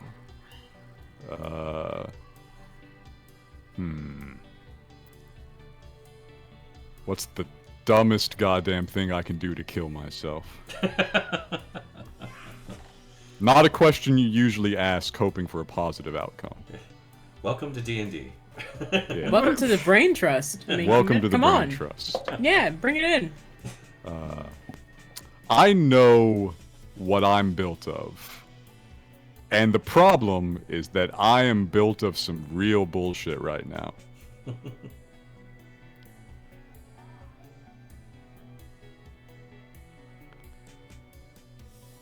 Would you count drawing an item from my pack and throwing it as a bonus action or a full action? No, I'll give it to you. Go ahead. Alright. I would like to draw and throw my collection of 300 ball bearings. Nice. Okay. You spread your ball bearings out across the floor. Disadvantage on dex saves and dex actions. Yes. All right. Was this a bonus action? Sure. Alright, that's fair. I would like to attempt to shove myself prone. All right. I believe that would be an athletics. It would be an athletics check, yes. Versus, well, my own athletics or acrobatics, but disadvantaged if you happen to select acrobatics. Yes. I'll let you roll first. Thank you, sir. All right. Oh. Ah, it's still really high. Manages to hold firm. Alright. I take up a fighting stance. That was my turn. All right. All right. Your double here is a little more vicious than you are. Mm-hmm. They're just gonna go for it.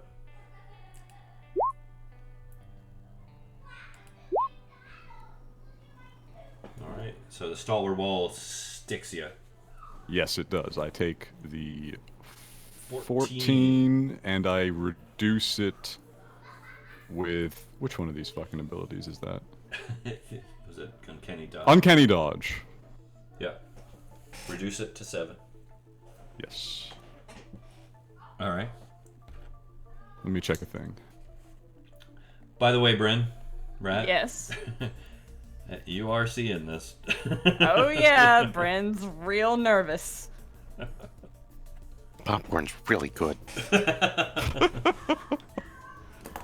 In fact, can I You want give some? him instructions through the crystal so Jimmy can have advantage via the help action? You want to be a backseat fighter? No, I'm joking. Oh. I mean, effectively, yeah. Istu doesn't normally eat popcorn, but they're kind of right there, like, right alongside. This is getting Right, intense. I don't think you can give verbal assistance for a help action in combat, unless it's somebody trying to be sneaky. If his double tries to do something sneaky and you see it and Jimmy doesn't, yeah. Yep. It doesn't specify in the rules as written, which makes it simply your judgment. Yeah, that's what I would go with. It's not a bad idea.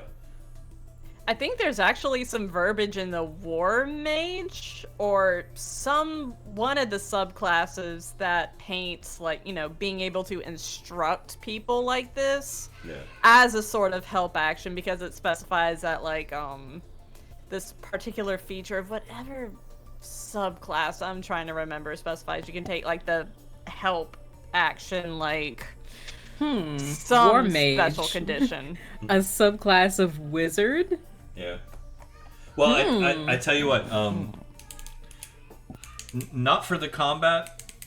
I will potentially allow you to give a defensive bonus. Okay.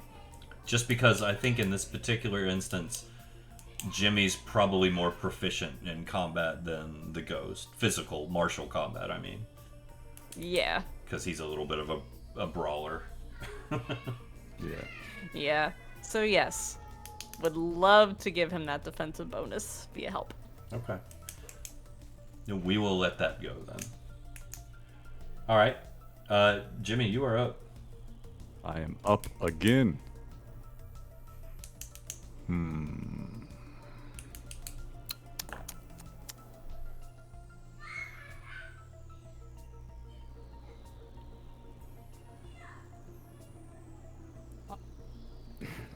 at all this lovely stuff I have to play with.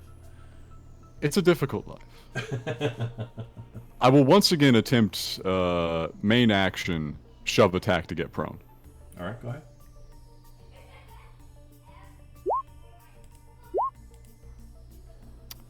He's Yep. holding in there. He's holding in there. Actually, wait, no. This is physically impossible. No. It's possible. It just requires a very particular roll. All right, is that it for you? No, I've still got my bonus actions. What I'd like to do is I would like to cunning action, disengage, and step back out of his melee range, requiring him to step forward if he wishes to attack me. Okay. All right, is that it? That is it, my friend. All right. Let's see here. All right, in that case, let's see.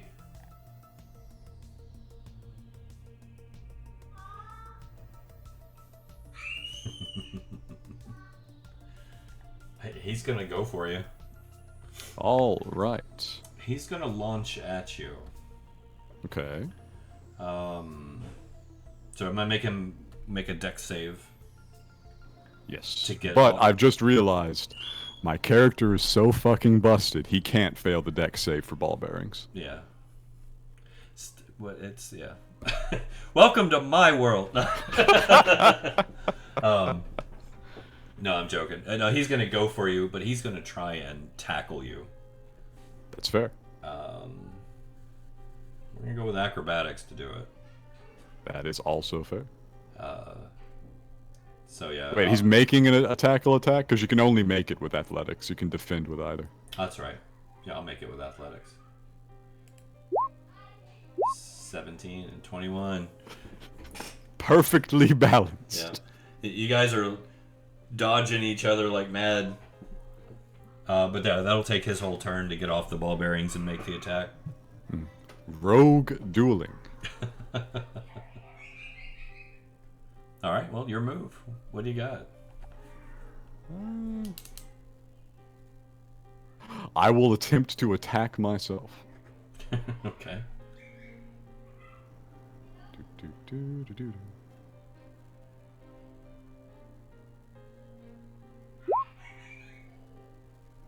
Let me tell you, that doesn't hit me. That does not.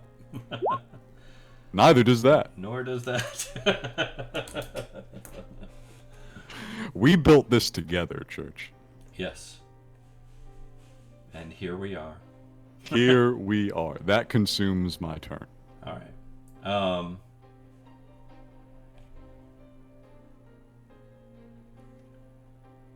Goodness, I gotta think of a way to speed this up. It's literally, bro. This is a level 18 rogue duel.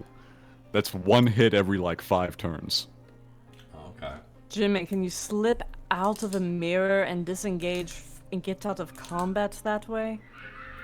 I need that crystal. So he disengages, cunning action. Sure. Reaches around on his belt and pulls out the lantern. Oh no. And just looks at you with this evil grin.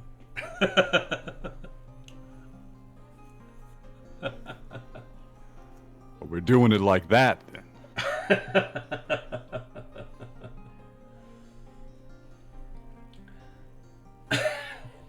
God, that is evil. All right, he's giving you the evil look, and you can tell he's starting to manipulate the lantern. I got some bullshit. Are you ready? Yeah. Let's hear what you got. I wrote the description for that lantern. Guess who's the only creature in the universe who's allowed to release Kian from it? Is it you? It's me. I see him doing this. He's I look also at you. If you He's can do also that, he me. can do that. But I'm thinking, if I just hit him with it first, he's gonna suffer the consequences before I die of it. But he already started doing it. No, he started using the lantern. He's trying to hit me with its main effect. I'm trying to ruin his goddamn day. I think you just need to, like, use the lantern to turn it into a soul prison and just pull up in all of your copies from this infinite hallway Oh, jeez. and trap yourself in there as a power boost. Let's not do that. Let's not do that. That would be fucked up. Also, I'm gonna level with you. Unless Church gives me a buy on this, I can't. I used the lantern to prevent the scratch from blowing up a scrubber a while back. And I have not long rested since. So I don't think that thing's recharged. No. I look my doppelganger dead in the eye. And I say, what can I say? We both deserve this. I focus my willpower on his lantern, Okay. and I speak a word of release. Are you releasing him? I am releasing Kian from his lantern, not mine. His lantern. Alright. And it only takes a word. The word is spoken. Now, here's the question. Is the command word going to affect yours as well? I hope not. Because it's just the spoken command word, which is potentially the same word for both lanterns, right? I really hope not, because... Shit, let me check my description. 2 Rakshasas. And an evil double. Rakshasas. Jimmy, is that the fight you think you can win? Honestly? Depends on where the Rakshasas decide to attack. Obviously, they would team up against us. Us? I'm still sitting here enjoying popcorn. I meant the Jimmies. Hey, could you pass the prestidigitasalt? I meant the Jimmies. Brain will prestidigitation some salt. Honestly, Church, Yeah. my description that I have here in Roll20 doesn't specify. It would probably be in the one I sent you, Okay. if He at all. shrugs and tosses the salt over his shoulder. But, you know what's funnier? What's up? Rather than me scrolling back a million years and trying to read an old description, you decide. You are the DM, I trust you. Let's let fate decide. Oh no, fate. It doesn't like me. We're gonna do high, it releases both, low, it releases just his. Or how about let me roll a d6. Alright, I'll roll a d6. 1 and 2 releases his. 3 and 4 releases both. 5 and 6 only releases yours.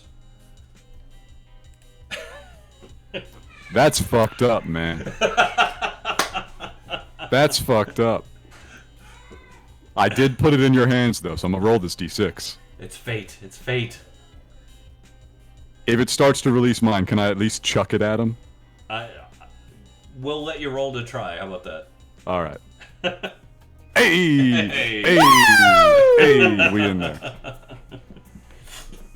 So you see his eyes go wide as his Kian leaps out. Rah! Just mad as hell. And immediately just begins tearing into him. The two of them begin going at it, just ignoring you. I need that crystal, though. Oh my god. He dropped the crystal in the fight. Hell yeah! So this is your chance. What do you want to do? I'm getting the crystal, and I am getting out. All right, you snatch the crystal and just pick a random direction and run. I yell up behind me to my observing party. Give me a direction. I believe in them more than myself. Away? Not through, definitely. Would one Was of that you the wrong answer? I don't know. And Bryn will. give me that wisdom check, please? Me? Yes. Please. Okay, roll normal or... Just a wisdom check. Nice. I'm really hoping this counts as a short rest. Nice. Hey, you're not working. I kind of got sidetracked. Which one's Jimmy and which one's Jimmy? Does it matter? I mean, They're all Jimmy, so I guess not. Our Yeah. Jimmy's out. That's the important thing. So, for us, it's just like slight variations of character. For her, it's just her boyfriend versus some similar person that's close to her boyfriend. Shrug. Yeah, whichever one's Jimmyest will come out like be the Jimmy. Yeah. so, Last Jimmy standing. so, Yeah. Bryn, you're Yes. stressed, you're concerned, you're worried. You get that razor's edge focus, because this is bad. This could be really bad. And you look around the area that you can see, and it's just like all the pieces of reality fall into place. You see the path forward. You're not sure why this insight, this intuition has hit you, but you're like, that way. That is the way out of this place. Go. I sprint. You sprint. Yes. Okay. You sprint. I trust other Jimmy, evil Jimmy, is tough enough to hold off Kian long enough for me to get out of here. Yeah, possibly. All right. You bust through a mirror, and suddenly you find yourself free falling.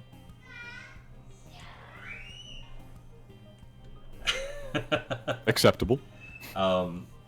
You guys lose sight of Jimmy. He busts out into darkness. You see him begin to fall into what might be a huge chasm of black nothingness, and the image goes blank. Faintly, as it cuts off, you hear, "I got this."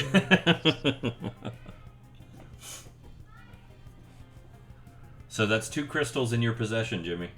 Nice. I'll mark him up. All right, what about you guys back on the Haruspecs? This created cheeseburger is delicious. How's your popcorn treating you, Ratt? I'm just marveling at the process here. So previously we saw some reflections that had Jimmy had 2 crystals and no lantern, and now we see a Jimmy that we're following has 2 crystals and a lantern. It's amazing. And some of the Jimmys that we're seeing have no crystals and no lantern. So the variations on these spectrums is amazing. How many different timelines, how many different Jimmys is there? Oh, so it's chocolate. There's the red, white, and blue ones. There's the rainbow Jimmys. It's Rocky Road, Jimmy. Yeah. Jimmys. Mint There's chocolate gotta be a chip. variation Very that's got divisive, like Jimmy. a whole host of crystals and only 1 lantern. That's a powerful Jimmy right there. That's probably, honestly, the That's best probably equipped Jimmy that exists, you know? That's probably the real Jimmy though. Hmm. Now the better question is, can you come out of that with multiple lanterns? Oh God. I could have tried to slip it, but I'm only like...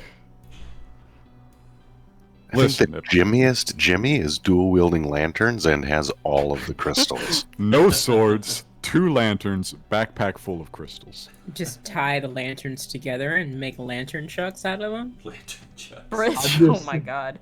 Bryn is going to put both our hands on the crystal and say once more, Jimmy. You are met with silence. Hey, Saren, how's this thing supposed to work anyway? Saren's looking at you guys shocked. She's like, this is basically a periscope. Where's it looking? It's supposed to look out and around the area immediately around the ship.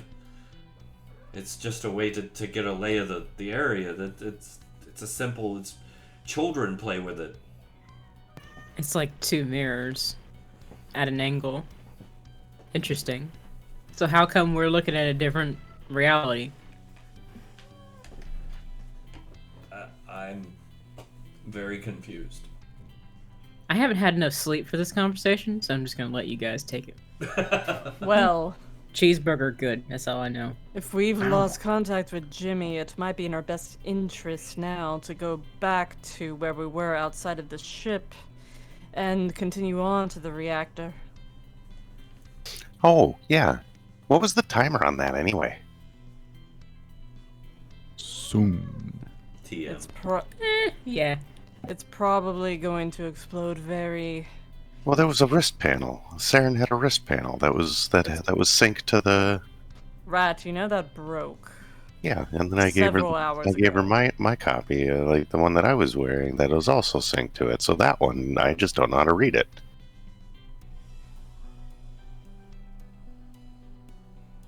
Did that one have a readout? Yeah, it was the same thing. I picked it up off of a corpse. Saren gave it to me. Well, in that case, it's. I won't say there's a timer, but you guys are running out of time. We should go. All right, I'm already tiny. How does this help? Only Ratt knows. So you guys still have one crystal with you guys. And you were, go back out to the exterior? Yes, Okay. with Dimension Door, just like we popped back in here with Dimension Door. Okay. I would like to specify that Cinder cast Dimension Door this time. Okay. A little bit less concerned about getting everyone in a group together, and more concerned with making sure that Istu gets out of this situation. So you guys are a little bit more autonomous in the way that you collectivize yourselves in the next 5-foot radius around him when he casts it. But handle yourselves, I guess. And Istu floats the mage hand definitely within range. So, is he leaving people behind? Is that what you're saying? He's just less seatbelts everyone and more, all right, get over here. Oh, so you just mean he's a little less friendly about it. He just says Yeah, his hands and feet his- inside the ride. Yeah, his mentality is like, if you don't know how this works, you're just gonna get screwed over. Come on. Well, remember he's a Moving paladin. on. Remember he's a paladin. Yeah, well... Watch the tenets of that oath. You don't want to be an oath you read breaker. those. Yeah, I'm not saying that he's, like, flippant about it. I'm just saying he's less careful. Because Yeah. I think Istu bringing everyone in was really like, okay, here's the line. Wrap this cord around you. Okay, we're going to pack in here. Everybody hold on for dear life. All right, we're going to try to do this. Hold on. But we're going into a relatively safe area that we just left outside, which we know, we can describe. It's right there. It's within range. We're sure of this. It's less... No, you're as long as you're not unstable. leaving. I thought you were saying he was leaving people behind. No, he's just... It's like, wait a minute now. The vibe of it is different. It's just like... I don't know. No, you're good. You're good. Less alarmed. Like... Alright, yeah. Here we go. No problem. So, no, you guys will get back out to the surface exterior of the ship. You can already begin to see chunks tearing away from the ship. I had to get the right character sheet. So. Yeah. So yeah, you begin to see chunks tearing away from the ship as you shudderingly like jolt out of the dimension door and into free space. You know, you're kind of like gripping a hold and be like, oh, geez. The ship is beginning to shake and shudder. Pieces are tearing away and flying into the vortex. Things are getting a lot more dire, you can tell. More All right, than Saren, lead us to the reactor. 5 minutes ago? Yep. Yikes. Alright, so Saren begins trucking as fast as she can flun. I'm gonna call it flun. Fly running. Flun. Mm-hmm. She's flunning! I'll try to keep up. Okay.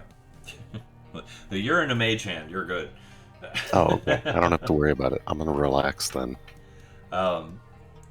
So I'm gonna sit in my head and do some math. I'm gonna pull out my little notebook and do calculations. calculations, I like it. Mm-hmm. I like it. Yeah, you're like on the hand metro. It's just. Alright, so Listen, if this thing's going, like, I gotta get the math right. If we're fixing a hypercritical reactor. Ratt can do the criticality math for any substance that he has ever encountered. I've never encountered Explosion this. related.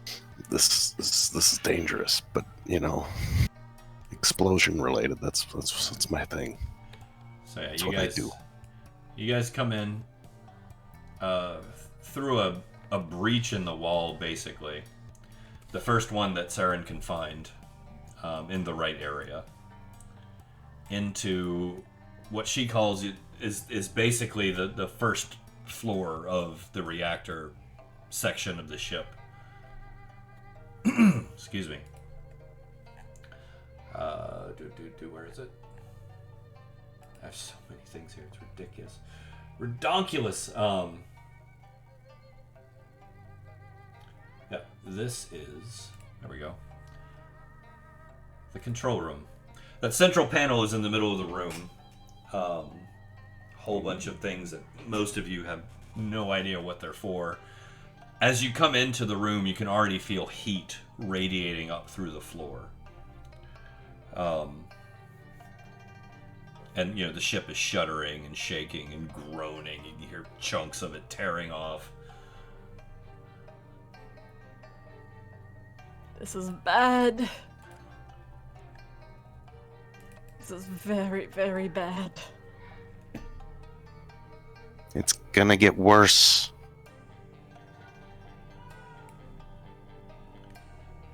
We need to shut it down. Alright. So, I'm gonna look for a way down a floor. alright. So you start looking for a way down. Yeah, Saren, maybe we need you on this control panel up here. I'm gonna go look down a floor or two, see if I can find the core of the reactor. Alright. Didn't auto resize the tokens for me. Well, That doesn't matter. So, yeah, she says, okay, I'll see what I can do. Hey, Scarpia, thank you for the hug. She runs down there. Rat, you're looking for a way down. Mm-hmm. All right, where are you looking?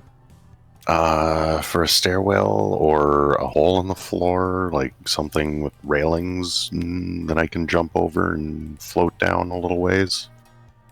Okay. Here, get rid of your Modi bubbles real quick.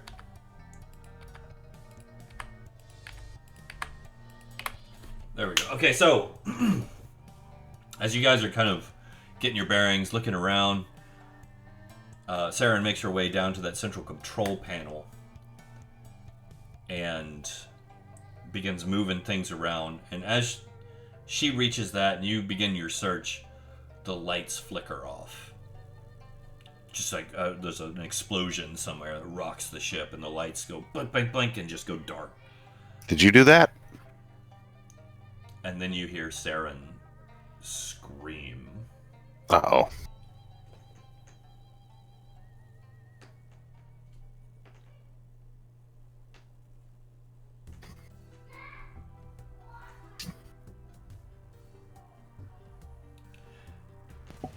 I have a question. What's your question? What kind of scream?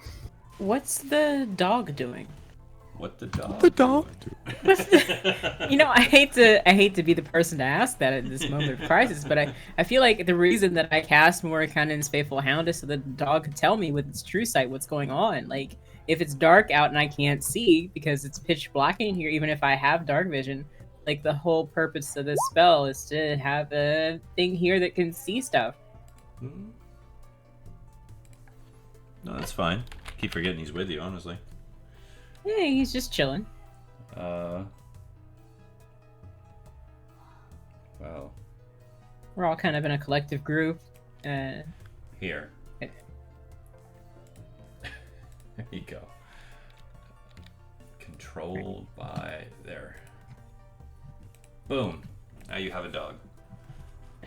Oh, nice. Alright, so What's a cow? Oh, look at the good boy. So no, I can't remember. The hound can't talk, right? No. It doesn't specify that it can. All right, well, Barks loudly. it begins Yeah. to bark the danger bark. Okay. Yeah, I feel like dog owners have that certain, like, they can tell when something's up. Like, Oh yeah, it's the danger bark. You hear Saren begin she just lets out this blood-curdling scream in the darkness. I I start trust looking light. around for whatever attacked. You cast light. What's the radius of light?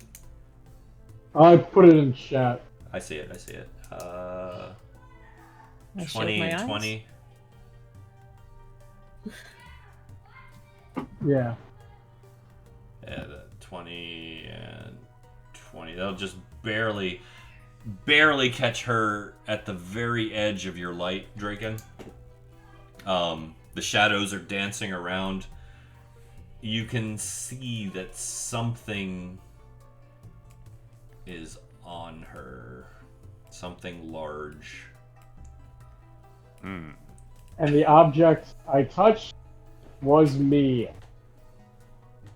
I glow. Shiny. I am the object of desire. Alright, so it is. Yeah, whatever this thing is, it's on her. Like you can see, it's just she's like wrapped up in dark strands of shadow or something. You can't tell. Can I tell if that's similar to what was holding Draken a minute ago? Oh no. You mean the time strands? Yes. No. This is something completely different.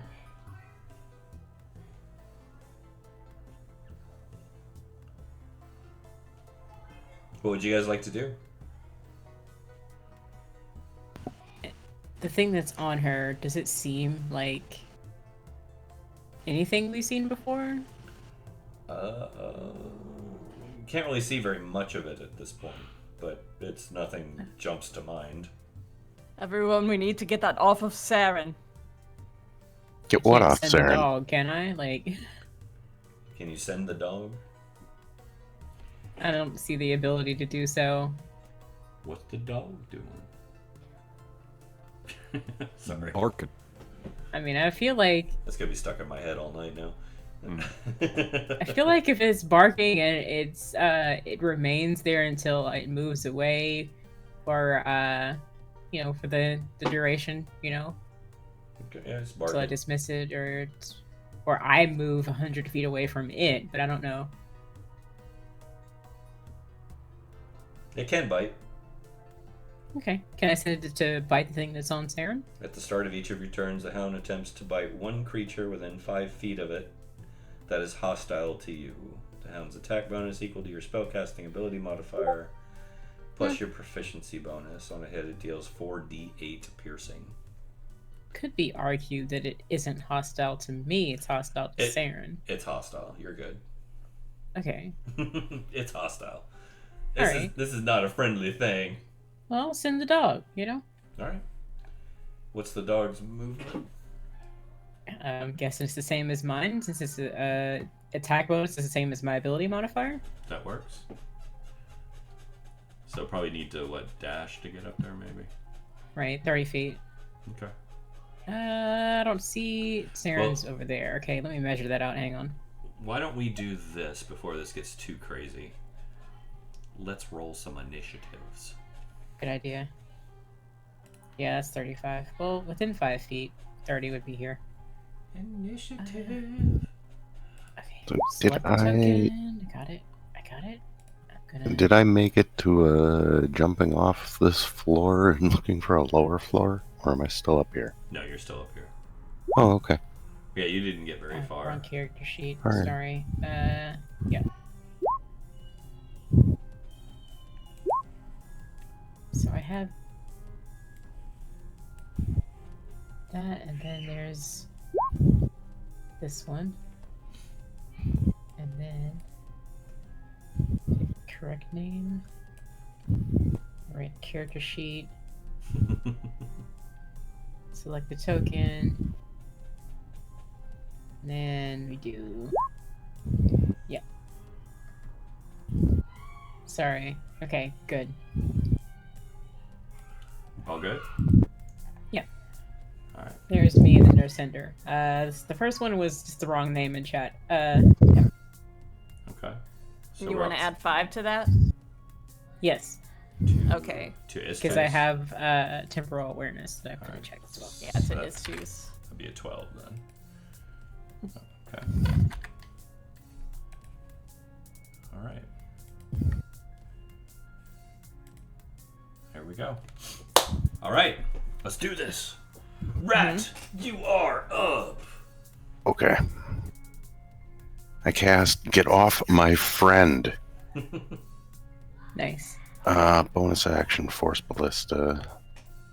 Bonus Force Ballista 2. Alright. Primary action. Boom, boom.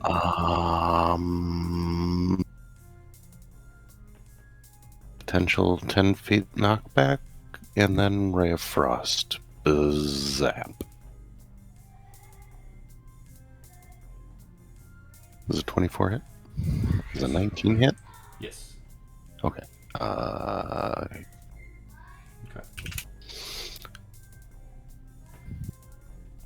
It's a solid chunk 80. of damage.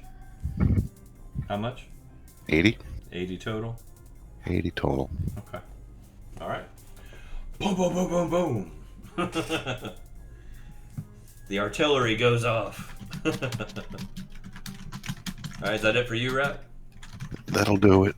2 5-foot knockbacks, if possible. The knockbacks do not occur. Lame. I tried. Alright, Cinder. Well, we gotta get in there and see what the heck's going on. Yes. Okay. We have a thing for this. Let me find it. The attack thing is just like the 2 attacks with the great sword, but I had to get him in range.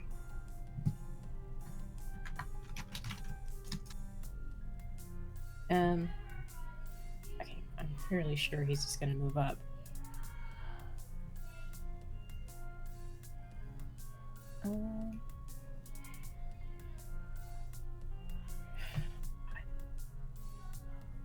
Can I hold his turn until before Istu If you want. to give me time to look up the exact specifics of what he was supposed to do every time? Sure. Because I'm struggling. Yeah, no, you're good. Alright, thanks. Sorry. No worries. Alright. Bryn, you're up. Alright, so.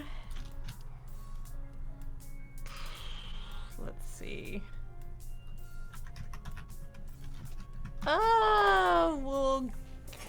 I don't know what to do yet, so I'll just get a tail. Ooh. I forgot to adjust her. Oh gosh, you're both good. I can do brute to attack the thing or run away to get Saren out of there. Ooh, this is tough.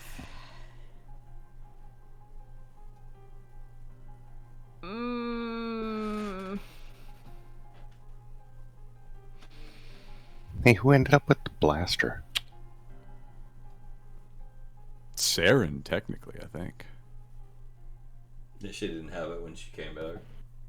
The order I was told was Saren then Cinder uses the gun on himself, Oh, right? did Cinder go last? Okay, so Cinder might have it then. Yeah. Okay. Oh, that guy. I thought Ghost did because she was the only one who didn't need to use it on herself. That is true. So she was just holding it. She used it on me. I mean, between Ghost and myself, I don't need to use it either because I need to be normal size. And the last time the Ghost was handed a firearm, she just looked at it and was like, I don't know what this is. Anyway. Sorry, most of you are like that. It's fine. Yeah. Well, I mean, that was in the middle of combat, and Ratt didn't tell her, like, what, was loaded onto the blaster. Is this the blaster with Vortex Warp? Actually, she'll ask that in character to Ratt. Is this a blaster with Warp? Yep. Let's Vortex Warp Saren! I've got the tail, I can use it another round. Let's get her out of there. Alright. You gonna try and Vortex Warp her? Yeah. Okay. Excuse me. It'll Now- be with Ratt's stuff, so Ratt, you get it. Now what? So, there it is. That's what I was hoping. Is that doesn't have the description of Vortex Warp, does it? Oh, thank you. I need to check something. Mm-hmm. Yeah. Okay. Standard. What is the DC on that, please? 21. Okay.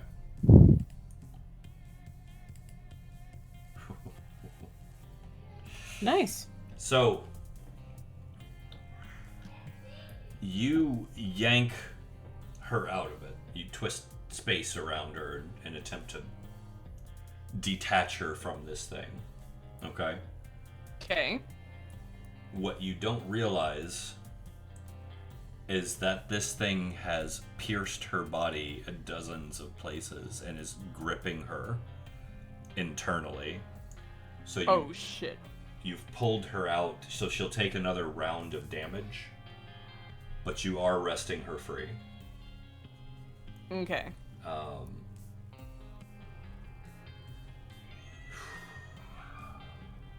I need to get her to make a save.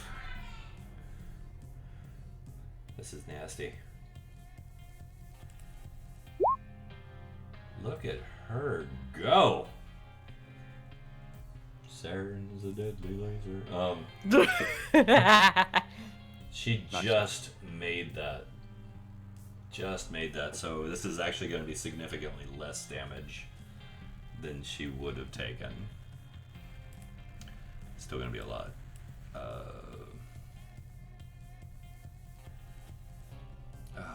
I don't like the new dice roller.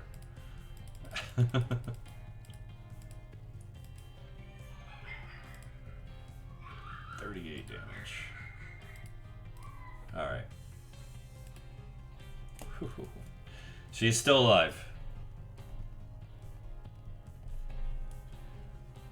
She is bleeding profusely, though.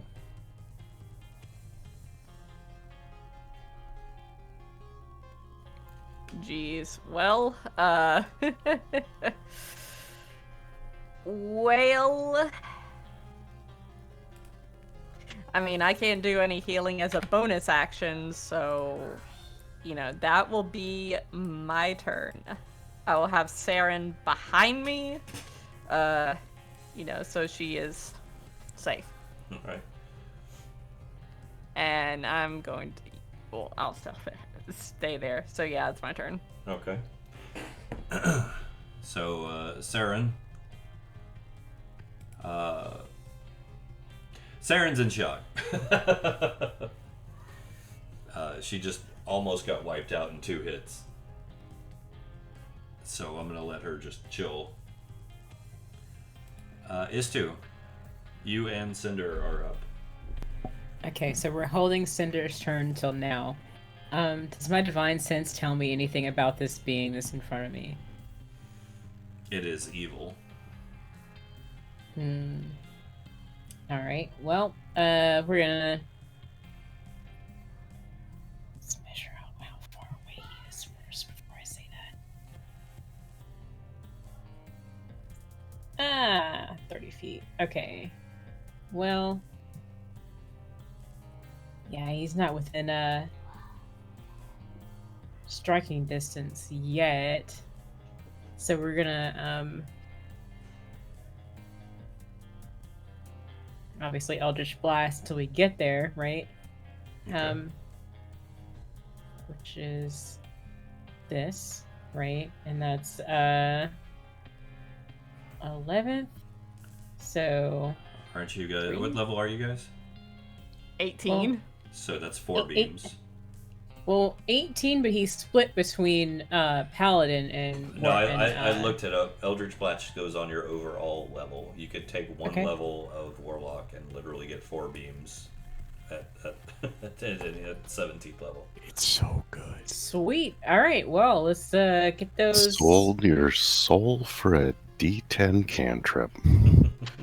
I sold my soul for a 4d10 cantrip. Thank you very much. For power and explosions. I mean, I feel like. Come on. Yeah. Technically, I sold my soul for a cool-looking tattoo. Right. All right. So attack bonus is plus 11. Let me just get the advanced dice roller out and stop fooling around here. Roll them big them math Doesn't- rocks. Doesn't Cinder's page have a macro for that? It should have an attack it macro in the should. center. Oh yeah. Just click that 4 times. 1, 2, Oh, that's good. 3, and yep, 4. Very nice. Very nice. All right. I believe he did 2 of pick all those? the bullshit for it. It should Two factor hits? all that in. It did. I don't think it factors in repulsing blast, since that's a movement ability. It won't move it. Yeah. Yeah. This is an immovable object, so to speak. That's fair. I don't think he's taken it anyways. I'm not sure he's got enough levels in Warlock for that.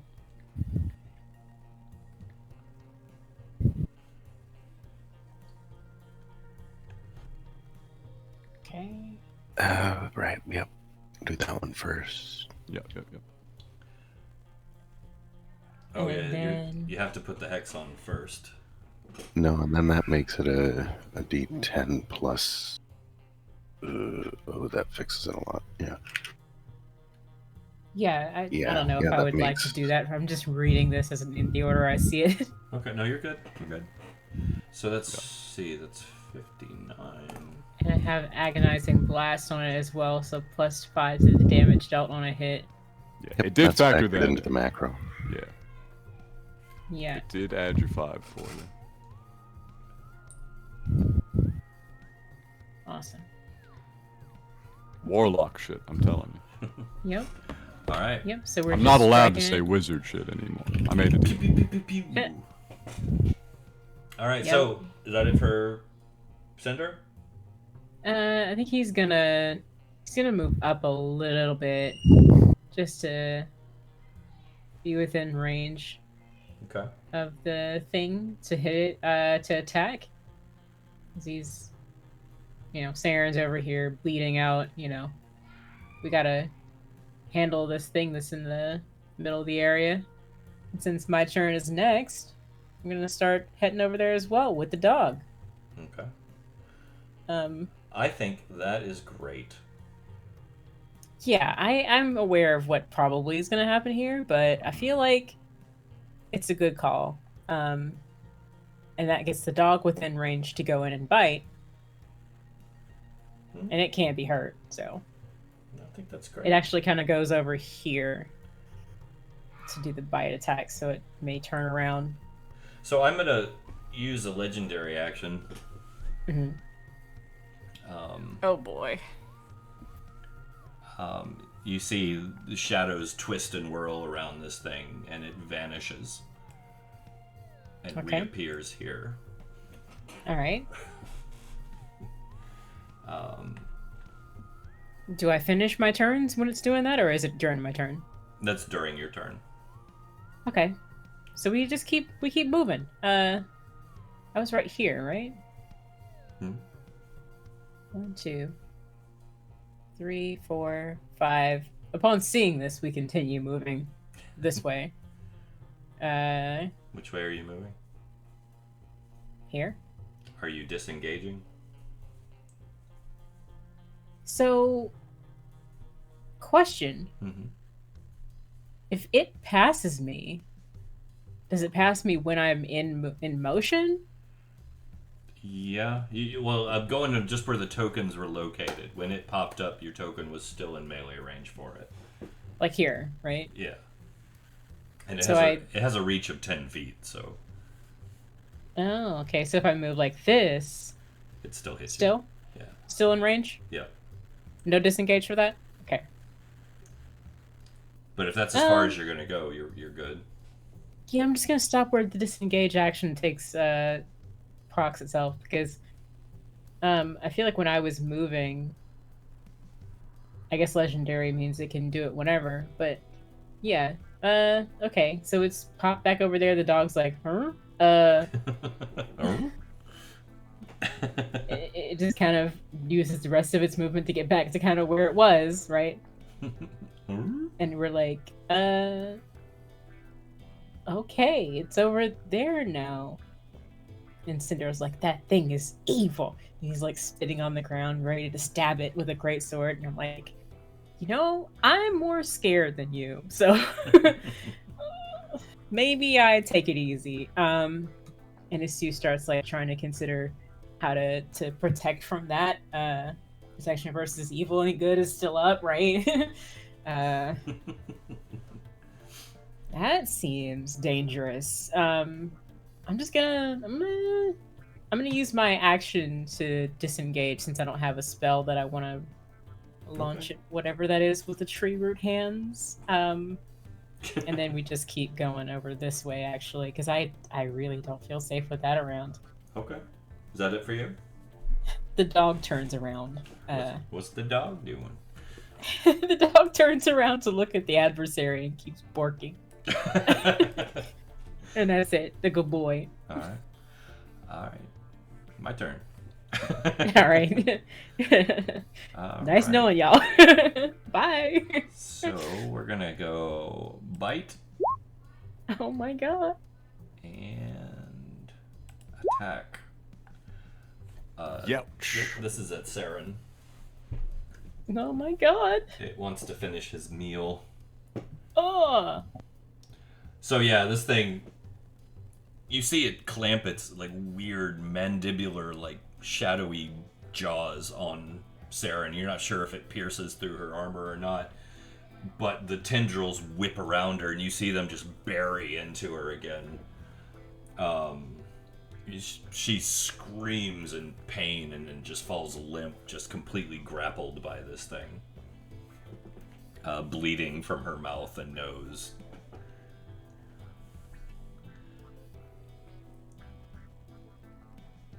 Christ.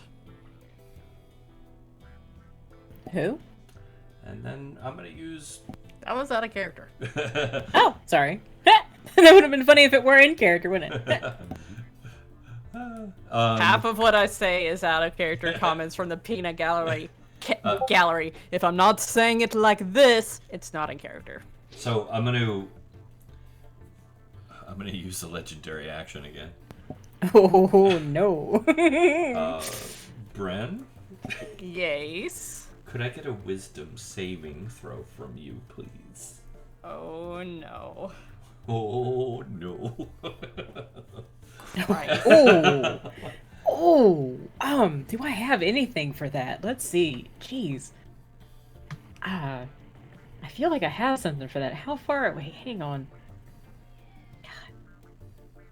Uh, uh, uh, trying. Oh no. Oh god. It's okay. It's okay. I don't. I don't think I have anything this close enough. Bren, Dang it. you get rocked for 23 points of psychic damage. Oh my Okay. god. And I'm gonna roll 1d8. Once it starts taking a bite, it wants to finish the meal.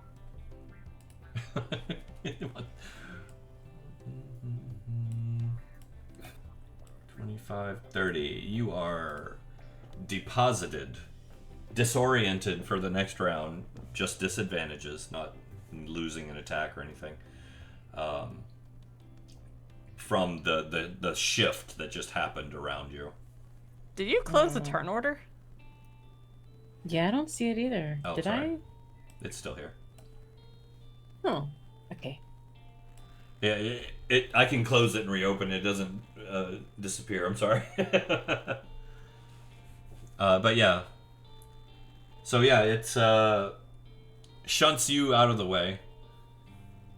Still gripping Saren in its shadowy tendrils and turns its attention to Draken. Draken. Oh no. It's your turn.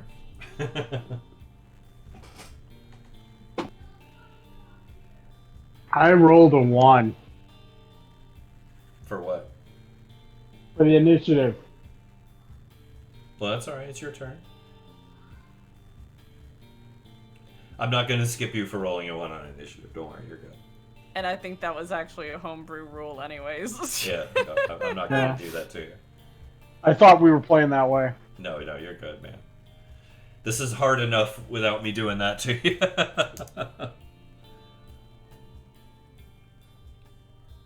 Then you know what? What you got? I'm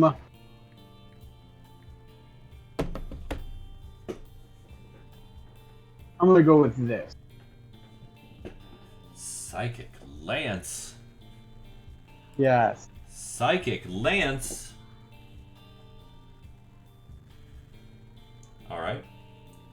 You lash out with your Psychic Lance. Booyah!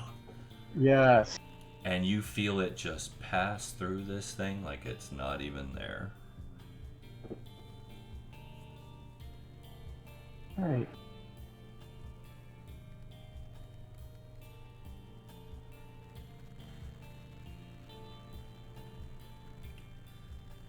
Anything else for you, Draken?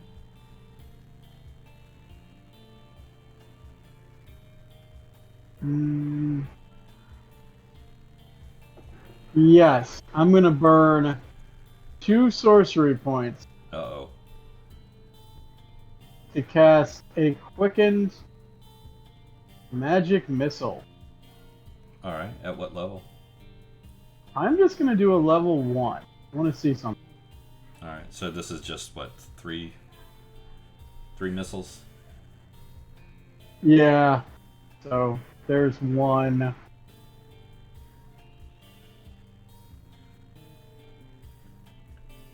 So 10 points of force damage at it. Okay. Thump, thump, thump, thump, thump. You hit it. Okay. It seems to damage it. It's kind of hard. It's made out of some weird stuff. How much was it? 10? 10. Okay.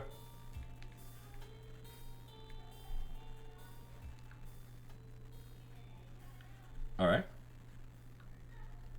Alrighty. That. And then I'm within range of it, right? Yes. Okay. Then I'm gonna stay where I am. Okay. Ratt, Uh-huh. you are up. Okay. What you got, artillery man? I got a bonus action with the Force Ballista that goes off twice.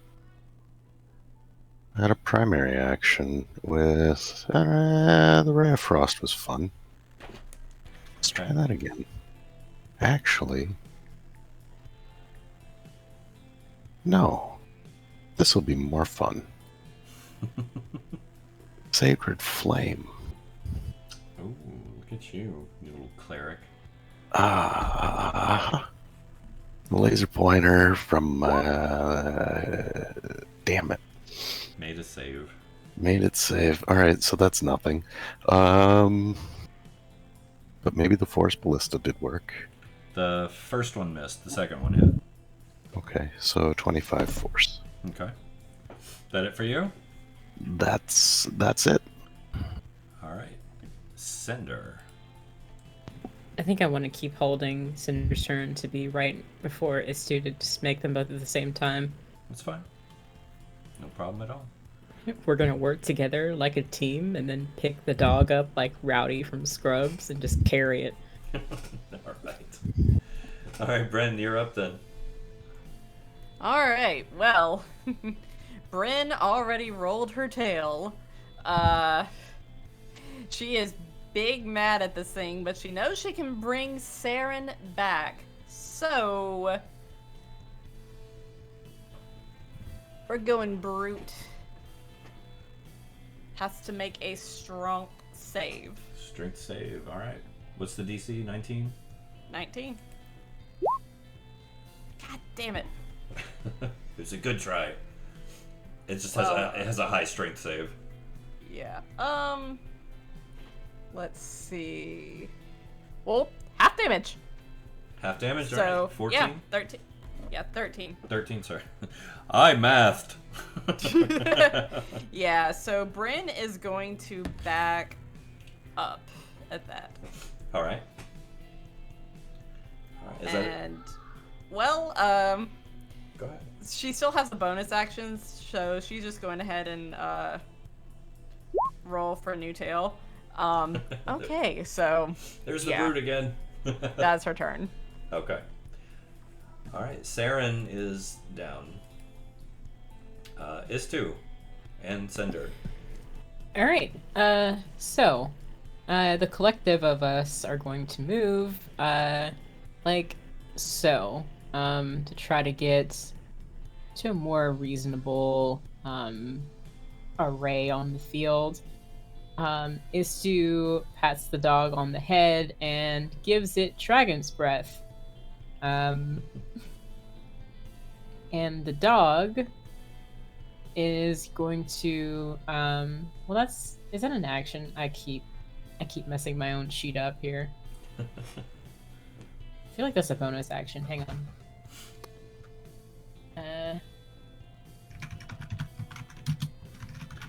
In the meantime, we're obviously Eldritch blasting, right? Go ahead. So let me just It's on a curse That is a turn bonus this time, action, so okay. that's the other I'm button. just kind of wheeling and dealing here, you know. Do it to it. Let's see what you got. What you got? All right, Eldritch Blast 4 times with Oh! Nice. Oh shit. the knockback, yes, and All but one of those hit. all right. So we're gonna Holy Symbol is a spell casting focus. You got the +5 already. Creature within 60 feet. We're gonna channel divinity. Creature within 60 feet, right? Which this thing is, right? Yeah. Yep. Oath of Vengeance. Make a wisdom save, and on a failure, it's frightened. That's not really gonna probably happen, but we're gonna try it anyway. What's the DC? 18. 18. Mm-hmm. All right. Oh my god. Unfortunately, it's immune to that Yeah, condition. yeah. But Well, yeah, it failed to save though. it did That's fail to save. Yes. a marvel. Let's just laugh about that for a second once we're if we live through this. Yeah? So bonus action a creature you can see within 10 feet of you and gain advantage rolls against it. Okay, no. So, yeah, that's Cinder's turn and bonus action done. Itsu's bonus action is to put the breath weapon on the dog, and their action is going to be to... I'm going to interject here with a legendary action. Mm-hmm. Sorry. There's a lot going on, yeah.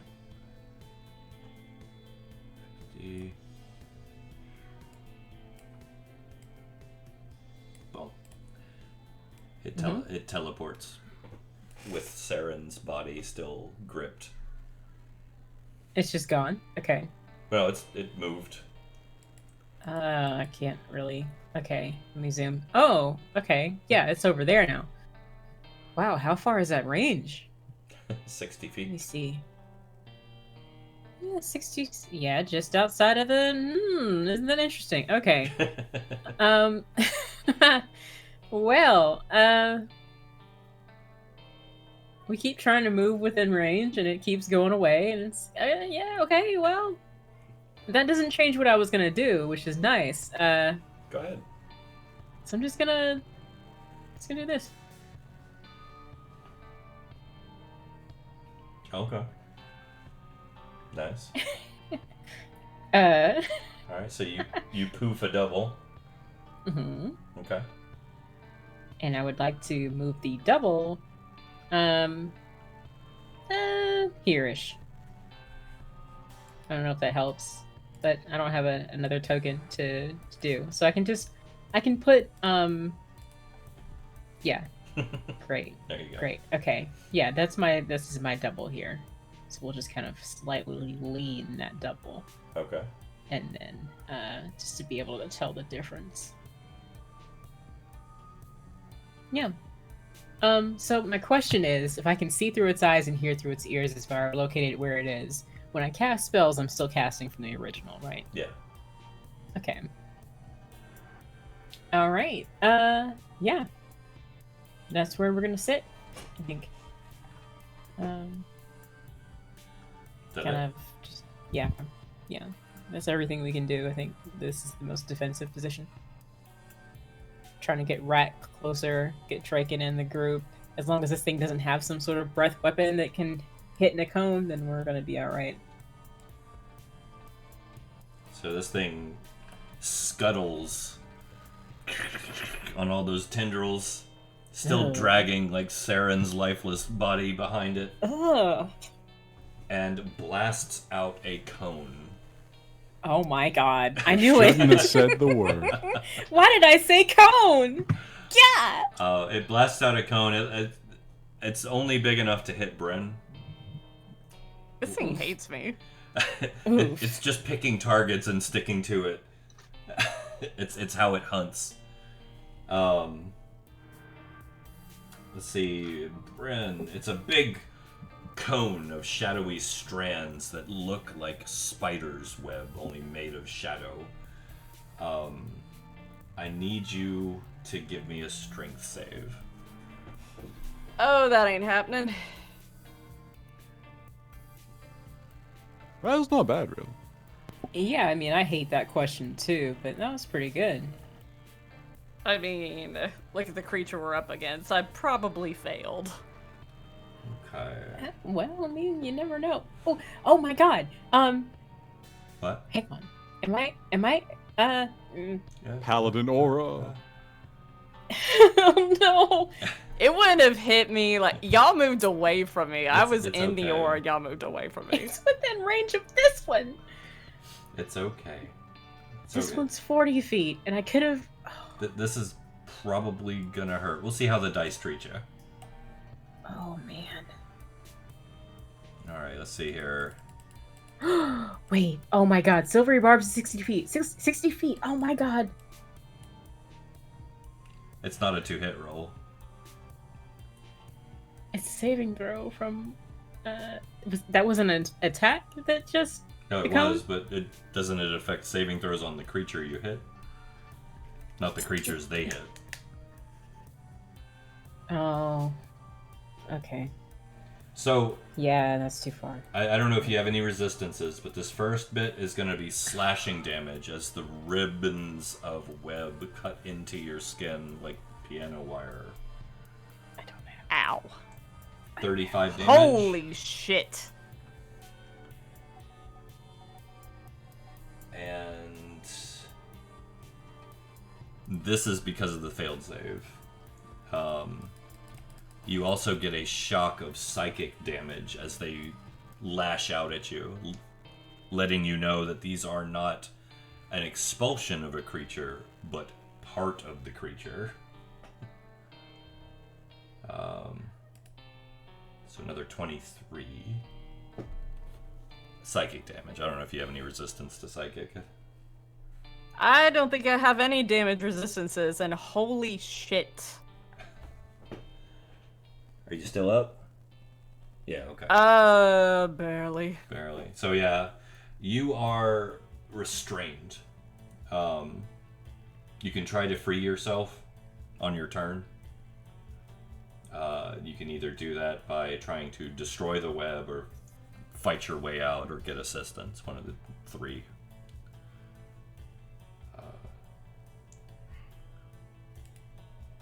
Just so I don't... Just in case. There.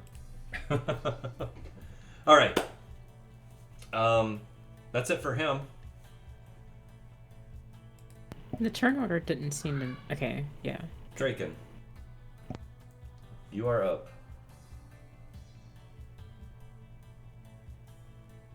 Come on, Draken. Alrighty. So Save the day. I Fireball. am going to cast this. Sunburst. That's a good one. Sunburst. And I am going to aim back here. Alright. Because I can go 150 feet in a 60-foot radius. Yeah, that's So it not only should take the creature, it should hopefully get the parts of the creature that are attached. Yeah. Okay. Con save. Is it for half? Believe so. And it's blinded. Okay. Is it save for half? Save for half, and then there's no blinding. Okay. 21. Yeah. It's close though, I think, right? Yeah, 18. So, what's the half damage? It's gonna be 12d6. So the damage was. Well, I think you already rolled it. Yeah, 37. Yeah, I was trying to find it. 37 radiant. But I am gonna redo that. I'm Bunch of gonna. ones in there. Yeah, there is. So What- I'm gonna Well, let me stop you right there. No matter what, you rip through this thing and it just disintegrates under the might of your sunburst with this Beautiful. horrendous insectoid sounding screech. The shadows fall away. Saren's lifeless body slumps to the ground, just torn to shreds, singed quite a bit from your sunburst, but hey, she's not feeling it. And Bren, you are burnt free from the web as well. Nice. So So is Saren dead? Saren is very dead, yes. She took substantially more damage than she could.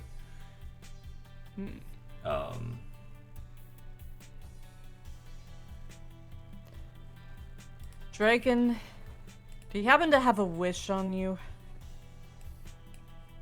I think I might still have one. Saren is going to need it, and I am out of the energy to cast 7th or 9th circle spells. I do have wish. And I do have a 9th level at the moment. Can we get a resurrect on Saren? Do you mind? Oh, I think Not a problem. I think Rat's getting you. I mean, I don't have a diamond, I guess.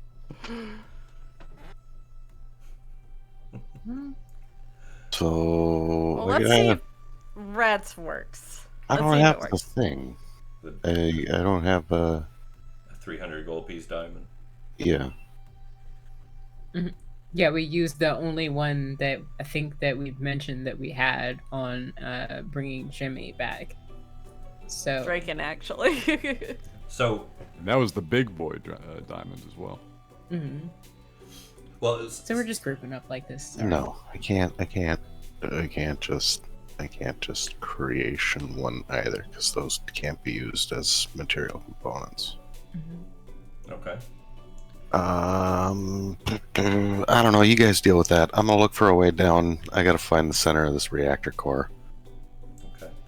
So, Uh, so are you casting wish? Yeah, I'm gonna cast Wish. And this, Okay, your switch. wish is to Cast Resurrection. okay Yeah. on.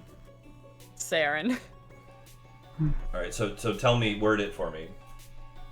He's using the downcast effect, where he's just replicating the other spell without material components. He's not actually using the wish function. So you are actually casting resurrection. Yes, I am using using Wish to cast Resurrection the without, 7th level spell Resurrection without any component. which is range touch, I believe. I will No have idea. to look Never it up. Got it. Yeah. Yeah. Range touch. Okay. Yep. So I will happily walk over there and touch it. All right.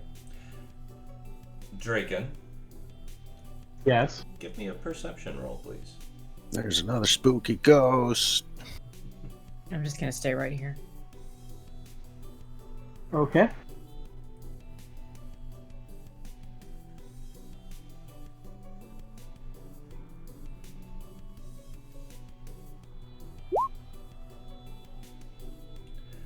Draken, Yes. as you walk up and prepare to cast your spell, and I'm going to be nice and say as you prepare to cast your wish, initially, okay? Yeah. You look down and you realize that's not Saren.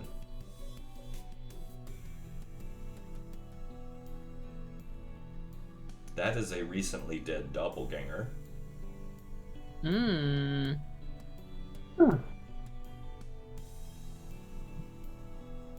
That's Explains why I interesting. didn't know some things. Hmm.